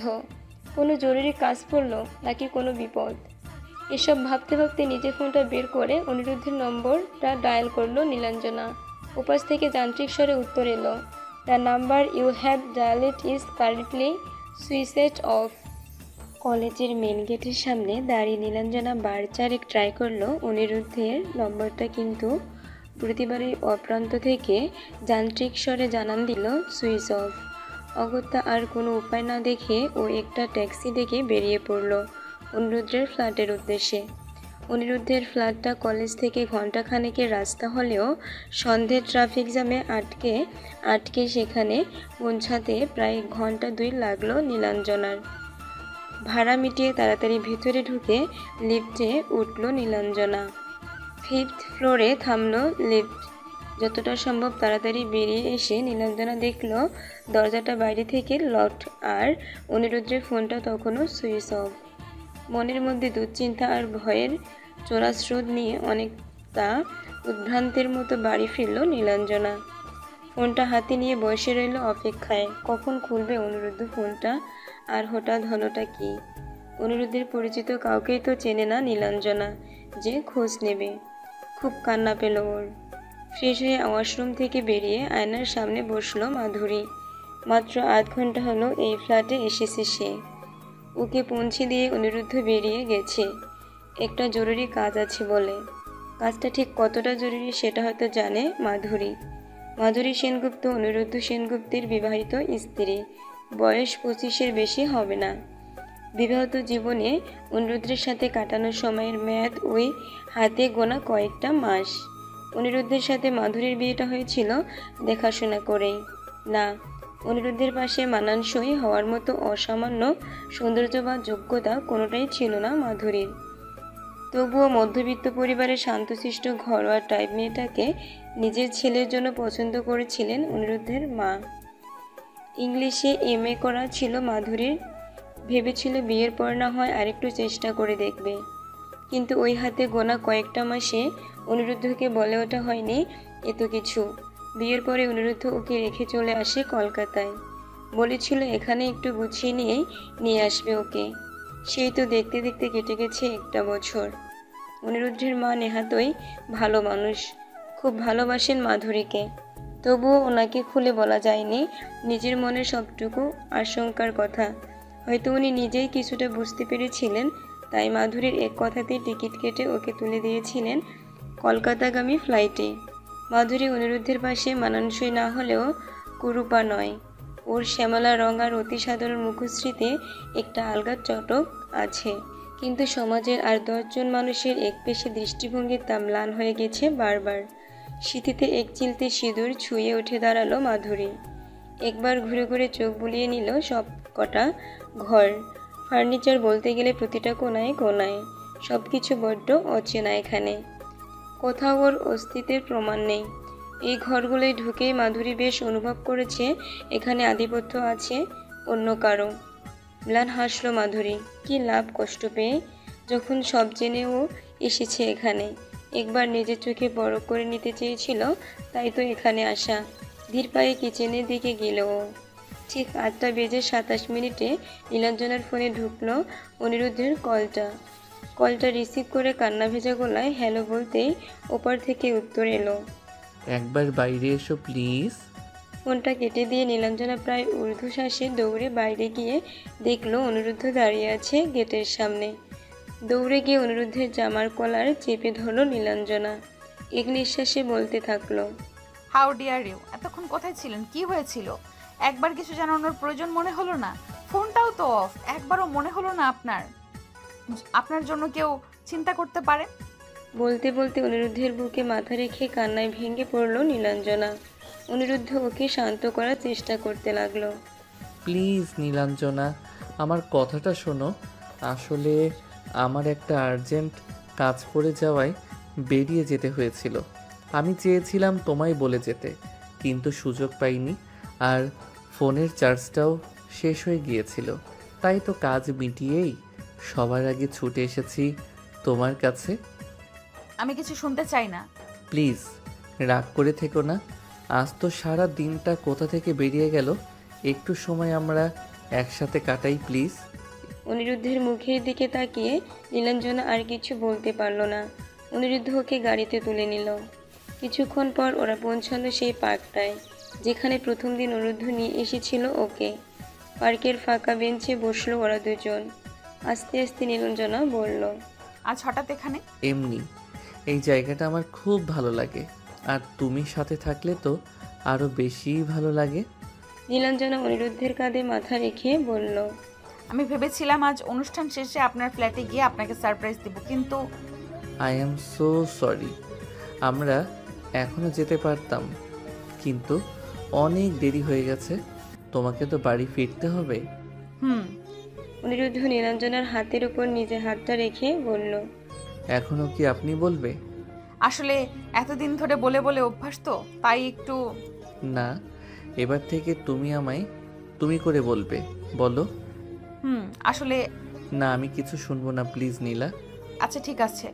অনিরুদ্ধ আরও বেশি করে নিজের কাছে টেনে নিল নীলাঞ্জনাকে। আর নীলাঞ্জনা অস্ফুটে বলল। যদি এখানেই আজীবন থাকা যেত। তারা ভর্তি আকাশের দিকে তাকিয়ে অনিরুদ্ধ আনমনে বলল। যদি নাও থাকি তুমি জেনো অনিরুদ্ধ শুধু তোমারই। ডাইনিং টেবিলে খাবার সাজে বসেছিল মাধুরী। ঘড়ির কাঁটা তখন প্রায় 10টা ছুঁই ছুঁই। অনিরুদ্ধ ফেরেনি এখনো। টেবিলে মাথাটা রেখে হয়তো একটু ঘুমিয়ে পড়েছিল ও। হঠাৎই সম্বিত ফিরল কলিং বেলের শব্দে। ঘড়িতে তখন 10টা 15। উঠে গিয়ে দরজা খুলে দিল মাধুরী। অনিরুদ্ধ ঘরে ঢুকতেই মাধুরী প্রশ্ন করলো। রাতে খেয়ে এসেছো নাকি? না। তাহলে ফ্রেশ হয়ে এসো, আমি খাবার রেডি করছি। তুমি খাওনি নাকি? না, খাইনি। খেয়ে নিতে পারতে তো। তা পারতাম। যাও, ফ্রেশ হয়ে এসো। অনিরুদ্ধ আর কথা না বাড়িয়ে নিজের রুমে গেল। কিছুক্ষণ পর ফিরে এসে দেখলো মাধুরী টেবিলে খাবার সাজিয়ে দিয়েছে। চেয়ারে বসতে বসতে খাবারগুলো দেখে অনিরুদ্ধ বলল, তুমি রান্না করেছো নাকি? কি দরকার ছিল, খাবার তো করাই ছিল। তা ঠিক ছিল, কিন্তু ওই খাবার তো রোজ খাও, তাই ভাবলাম আর কি। বলে অনিরুদ্ধ খেতে শুরু করলো। কিছুক্ষণ পর নীরবতা ভেঙে মাধুরী প্রশ্ন করলো। আচ্ছা, আমার এখানে আসায় তুমি খুশি হওনি তাই না? আকস্মিক একটা প্রশ্নে অনিরুদ্ধ একটু ঘাবড়ে গেল। তারপর বলল, না, সেরকম কিছু না। আসলে আমি তো বলেছিলাম আমি এখানে একটু গুছিয়ে নিলেই তোমায় নিয়ে আসবো, কিন্তু তুমি তো।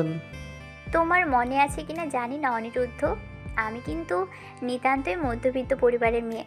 সাদামাটা জীবনযাত্রায় অত্যন্ত ছোট থেকেই আমাকে এখানে নিয়ে আসার জন্য তোমার আরও গুছিয়ে নেওয়ার দরকার ছিল কি? না, আসলে ব্যাপারটা ঠিক তা না। আসলে নীলাঞ্জনাকে খুব ভালোবাসো তাই না? জীবনে এতখানি আশ্চর্য বা অপ্রস্তুত হওয়ার মতো মুহূর্ত আসতে পারে না, তা তো অনিরুদ্ধর কল্পনার বাইরে ছিল। মাধুরীর মুখে নীলাঞ্জনার নাম পৃথিবীর সব থেকে অসম্ভব ঘটনা বলে এই মুহূর্তে অনিরুদ্ধের মনে হচ্ছে।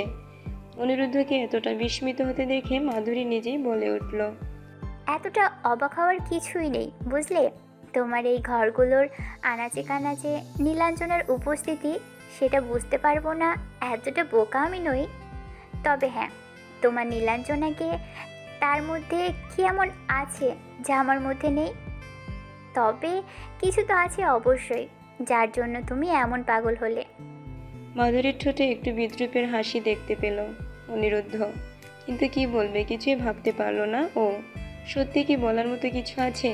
মাধুরী আবার বলল, তাহলে কি ভাবলে? কি নিয়ে?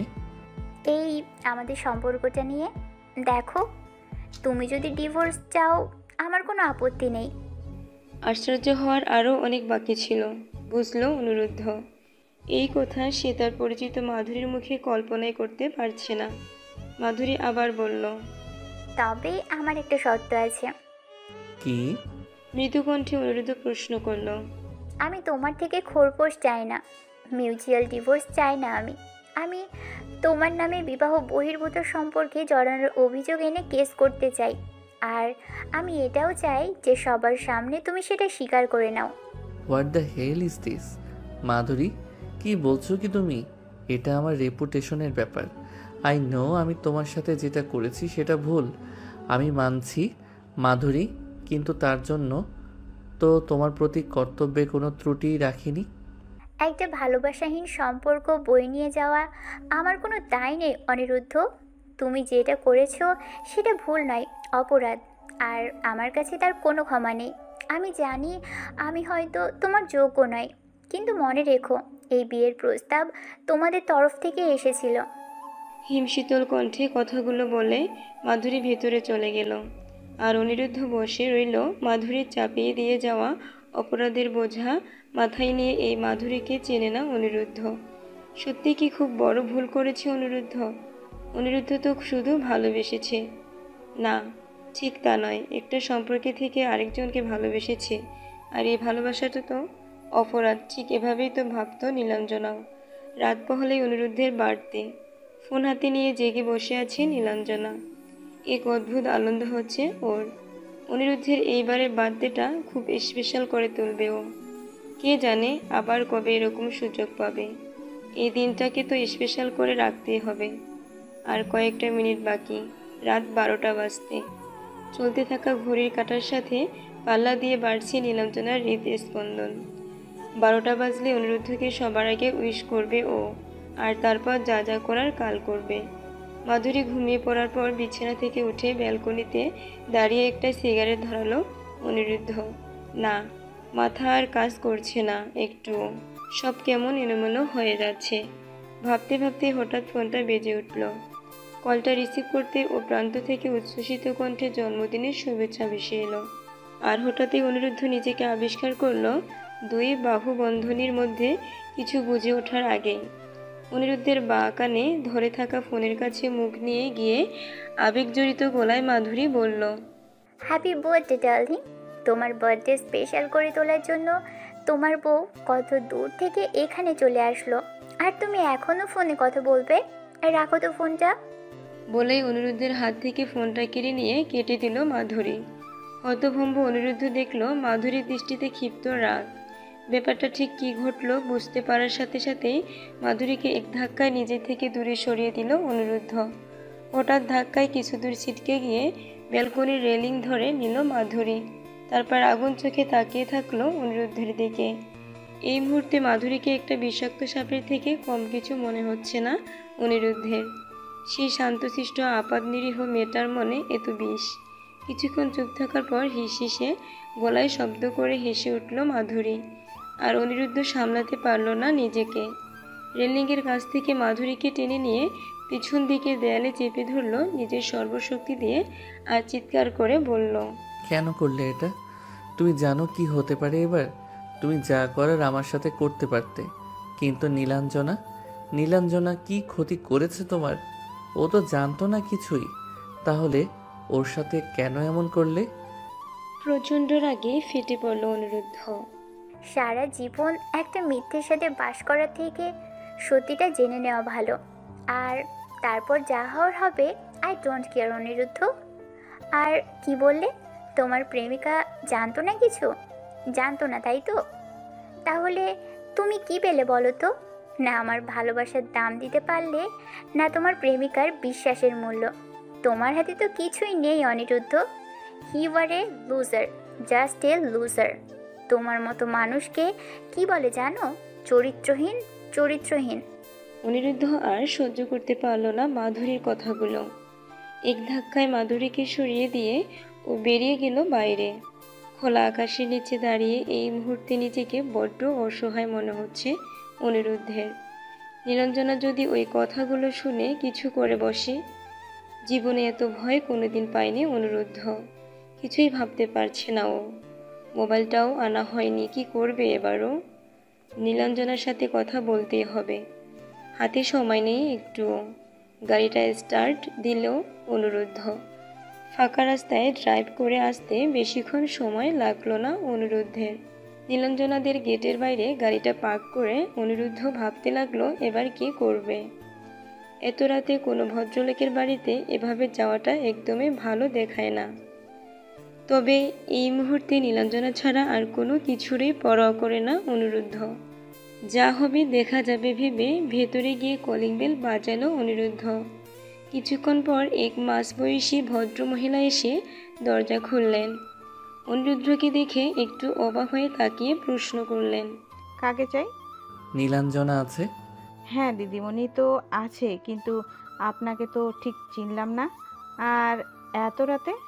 হ্যাঁ, আসলে আমি খুব বিপদে পড়ে এসেছি, খুব দরকার ওর সাথে দেখা করা। স্বপ্নামাসি একটু ইতস্তত করে অনিরুদ্ধকে দোতলার একটা রুম দেখিয়ে দিলেন। আর কিছু না বলে অনিরুদ্ধ প্রায় এক দৌড়ে উপরে উঠে গেল। ফোনটা কেটে যাওয়ার পর নীলাঞ্জনার মনের অবস্থা বর্ণনা করার মতো কোনো উপযুক্ত ভাষা খুঁজে পাওয়া মুশকিল। চিন্তাশক্তি যেন হারিয়ে ফেলেছে নীলাঞ্জনা। নিজের কানকেও বিশ্বাস করবে না কিছুতেই, না একেবারেই করবে না। অনিরুদ্ধকেও কিছুতেই অবিশ্বাস করতে পারবে না। মনের মন্দিরে যে আসনে অনিরুদ্ধকে ও বসিয়ে রেখেছে সেখানে তো সন্দেহের কোনো জায়গা নেই। কিন্তু এই মুহূর্তে যে কথাগুলো শুনল ও সেগুলো কি? আর এত রাতে কে ছিল অনিরুদ্ধের সাথে? আর ভাবতে পারছে না নীলাঞ্জনা। নিজেকে কেমন পাগল পাগল মনে হচ্ছে ওর। ভিজিয়ে রাখা দরজাটা খুলে ঝড়ের মতো ঘরে ঢুকলো অনিরুদ্ধ। হঠাৎ অনিরুদ্ধকে নিজের রুমে দেখে চমকে উঠলেও পর মুহূর্তে অনিরুদ্ধকে আঁকড়ে ধরে কাঁপা কাঁপা গলায় নীলাঞ্জনা বলল, কে ছিল ফোনে? আর কি বলছিল? ওরকম কেন বলছিল সে? নীলাঞ্জনার মুখের দিকে তাকিয়ে চুপচাপ দাঁড়িয়ে ছিল অনিরুদ্ধ। চুপ করে থেকো না অনিরুদ্ধ, বলো কে ছিল তোমার সাথে? আর ওই কথাগুলো সত্যি নয়, বলো প্লিজ, বলো অনিরুদ্ধ।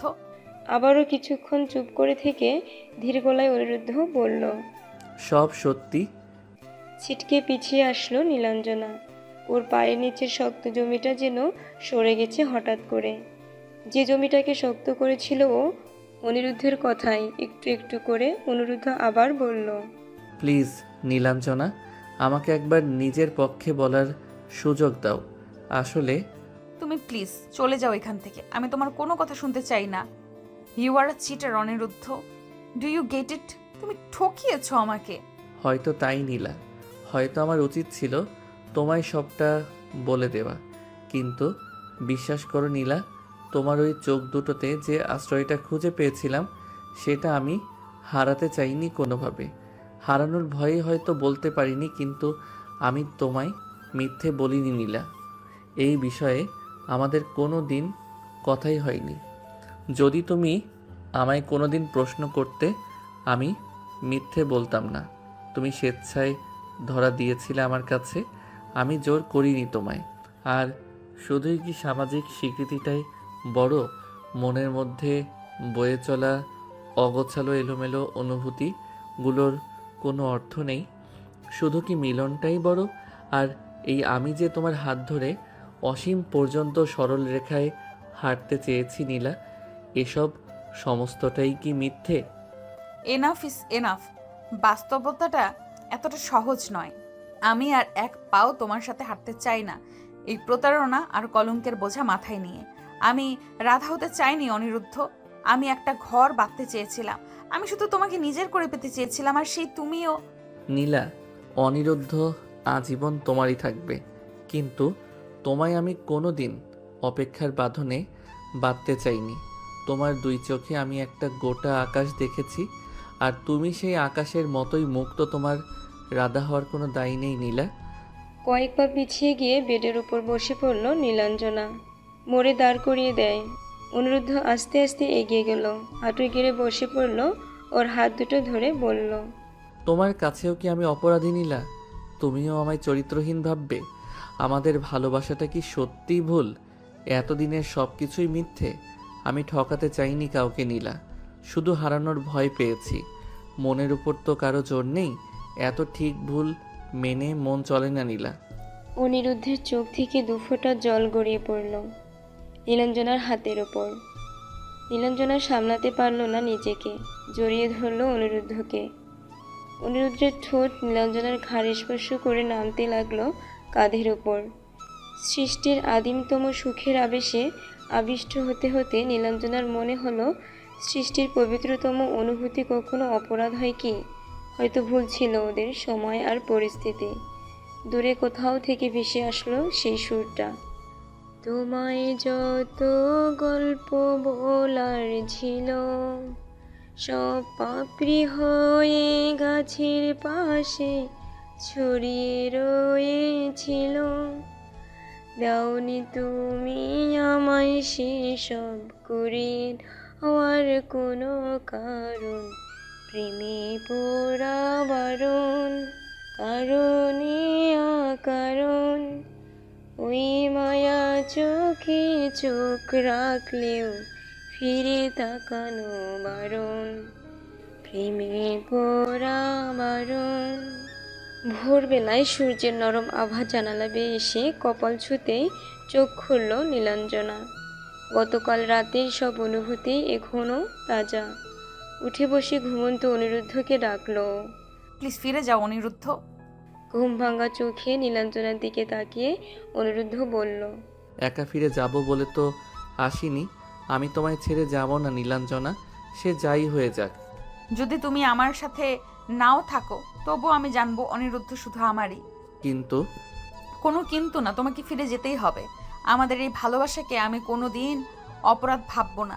তুমি দূরে গিয়েও ঘিরে থাকবে আমায় আজীবন, কিন্তু তোমার স্ত্রী, তার তো কোনো দোষ নেই। ওকে ঠকিয়ে আমাদের ভালোবাসাকে কলঙ্কিত করো না অনিরুদ্ধ, ফিরে যাও। নীলা, আমাদের ভালোবাসা না হয় বিচ্ছেদেই বাঁচুক। নিজের জিনিসপত্র গুছিয়ে নিচ্ছিল মাধুরী।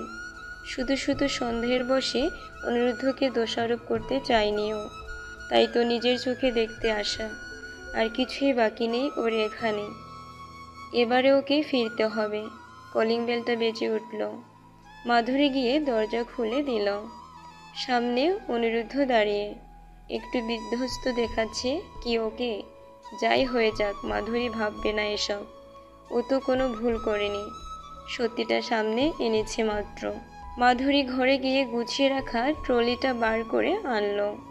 অনিরুদ্ধের দিকে একবার তাকিয়ে বলল, আসছি। পিছন থেকে ওর হাতটা টেনে ধরলো অনিরুদ্ধ। আমরা কি আবার নতুন করে শুরু করতে পারি না? প্রাক্তন মানে কি শুধুই হারিয়ে যাওয়া কিছু মুহূর্ত? অনভিজ্ঞতার বশে করে ফেলা একটা ভুল, যেটাকে মুছে ফেলার মতো রাবারটা আজও আবিষ্কার করেনি কেউ। প্রাক্তন শব্দটার ওজন আরও কয়েক গুণ বেড়ে যায় যখন তার সাথে প্রথম প্রেম জুড়ে থাকে। বঙ্কিমচন্দ্রের চন্দ্রশেখর এ পড়েছিলাম, বাল্যকালের প্রেমে বুঝি অভিশাপ থাকে। তা অবশ্য থাকতে পারে, কারণ জীবনের এই পর্যায়ের হয়তো বেশিরভাগ মানুষ প্রথম প্রেমে পড়ে, আর প্রথম প্রেম পরিণতির দরজা অবধি পৌঁছায় খুবই কম। প্রথম প্রেম অভিশপ্ত হয় কি না তা নিয়ে মতভেদ থাকতেই পারে, তবে এই বস্তুটি হলো সেই পরশ পাথর যার স্পর্শে ঔরঙ্গজেবের দরবারের মৃত্যুদণ্ডের আদেশ শুনেও রামধনু ছোঁয়ার স্বপ্ন দেখা যায়। লাভ ক্ষতির অঙ্ক ভুলভাল করে ব্যবসা ডুবিয়ে শূন্য হাতেও বোকা বোকা হাসা যায়। শাহজাহানকে ফোন করে আইডিয়া নিতে ইচ্ছে হয় এই প্রেমের নিদর্শন হিসাবে কোন জিনিসটা নির্মাণ করার সৃষ্ট হবে। হয় এমন অনেক কিছুই হয়। ওই দুটো চোখের দিকে অপলক তাকিয়ে 1 শতাব্দী পেরিয়ে যেতে ইচ্ছে হয়। অতি যত্নে লুকিয়ে রাখা আবেগগুলো উপর করে ঢেলে দিয়ে নিঃস্ব হয়ে যাওয়া যায়। 10 হাত দূর থেকে তাকে দেখতে পাওয়ার পর মনে হয় বুকের মধ্যে হাতুড়ি পেটানোর শব্দটা সবাই শুনতে পাচ্ছে না তো। সারা রাত জেগে কল্পনার পর কল্পনা সাজিয়ে রূপকথা লেখা যায়। ছটফটে মেয়েটা শান্ত হয়ে যায়, অকারণে জেদ করা মেয়েটা ছেড়ে দিতে শিখে যায়। মায়ের ধমকে চিৎকার করে কেঁদে সারা বাড়ি মাথায় তোলা মেয়েটা চোখের জল লুকিয়ে হাসতে শিখে যায়। অগোছালো মেয়েটা 2 ভ্রুর মাঝে টিপ পড়তে শিখে যায়। সমস্ত জটিল অঙ্কের উত্তর মেলানোর পণ করে বসে থাকা মেয়েটা বুঝে যায় জীবনের সব সমীকরণ মেলে না। মাধ্যমিকের রেজাল্ট খারাপ হয়, 11-এর ফিজিক্স, কেমিস্ট্রি, ম্যাথমেটিক্স কোনোদিন খুলে দেখা হয় না। বদনাম জুটে যায় কয়েক হাজার, আর তারপর হঠাৎ একদিন সারা রাত জেগে বালিশ ভেজানোর পর ভোরবেলা উঠে উপলব্ধি করা যায় মরীচিকা ছোঁয়া যায় না। এতদিনের দামাল হাওয়ায় উড়তে থাকা ঘুড়ির সুতোটা হঠাৎ কেটে দিয়েছে কেউ। বুঝতে পারা যায় দুপুর 12টা বেজে গেছে। এবার ঘুম থেকে না জাগলে ব্রেকফাস্টের মতো লাঞ্চ ডিনার সব মিস হয়ে যাবে। এবারে বোঝা যায় 8টা ট্রেনের বনগালোকালে উঠে সিট ধরার জন্য মারামারি না করলে বহুত পস্তাতে হয়। একপাক্ষিক দিয়ে যাওয়ার নাম শুধুই স্যাক্রিফাইস হয়, ভালোবাসা নয়। এই জীবনে স্বার্থপর হতে হয়, বাঁচিয়ে রাখতে হয় কিছু ভালোবাসা নিজের ঝুলিতে, নিজের জন্য। আর তারপর বড় হয়ে যায় সেই ছোট্ট মেয়েটা। সে লুকিয়ে পড়ে মনের গভীরের কোনো গোপন সিন্ধুকে। তারপর রাস্তায় নিব্বি যুগল দেখলে প্রচণ্ড হাসি পায়। প্রেম বিরহ আবেগ সব কিছু মিথ্যে মনে হয়। রাত জেগে পর্যায় সারণী মুখস্থ করে ফেলা যায়।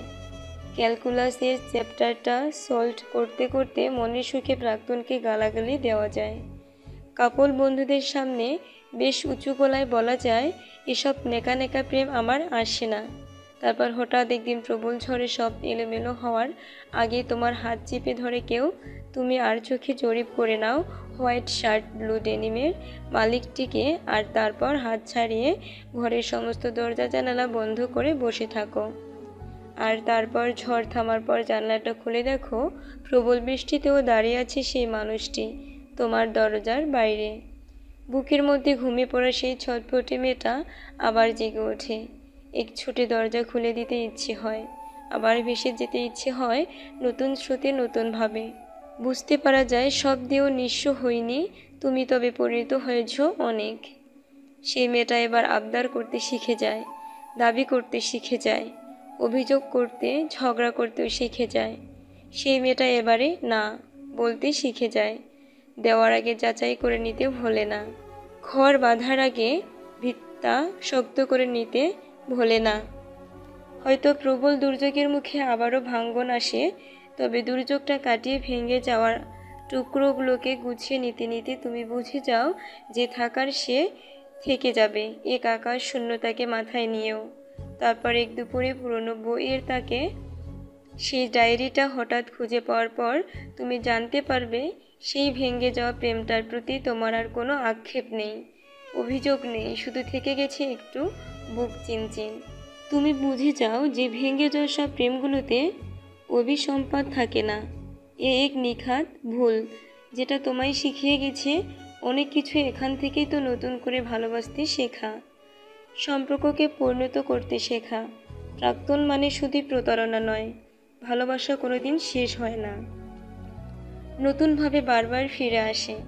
ছোটবেলায় দিদার মুখে শোনা রূপকথাগুলো মিথ্যে নয়, জীবনের প্রতিটা পৃষ্ঠাতেই রূপকথা হয়, শুধু বিশ্বাস রাখতে হয়, আবার ভালোবাসার সাহসটা বাঁচিয়ে রাখতে হয়। বইটা বন্ধ করলেন 50 ছুঁই ছুঁই প্রসেসর অনিরুদ্ধ সেনগুপ্ত।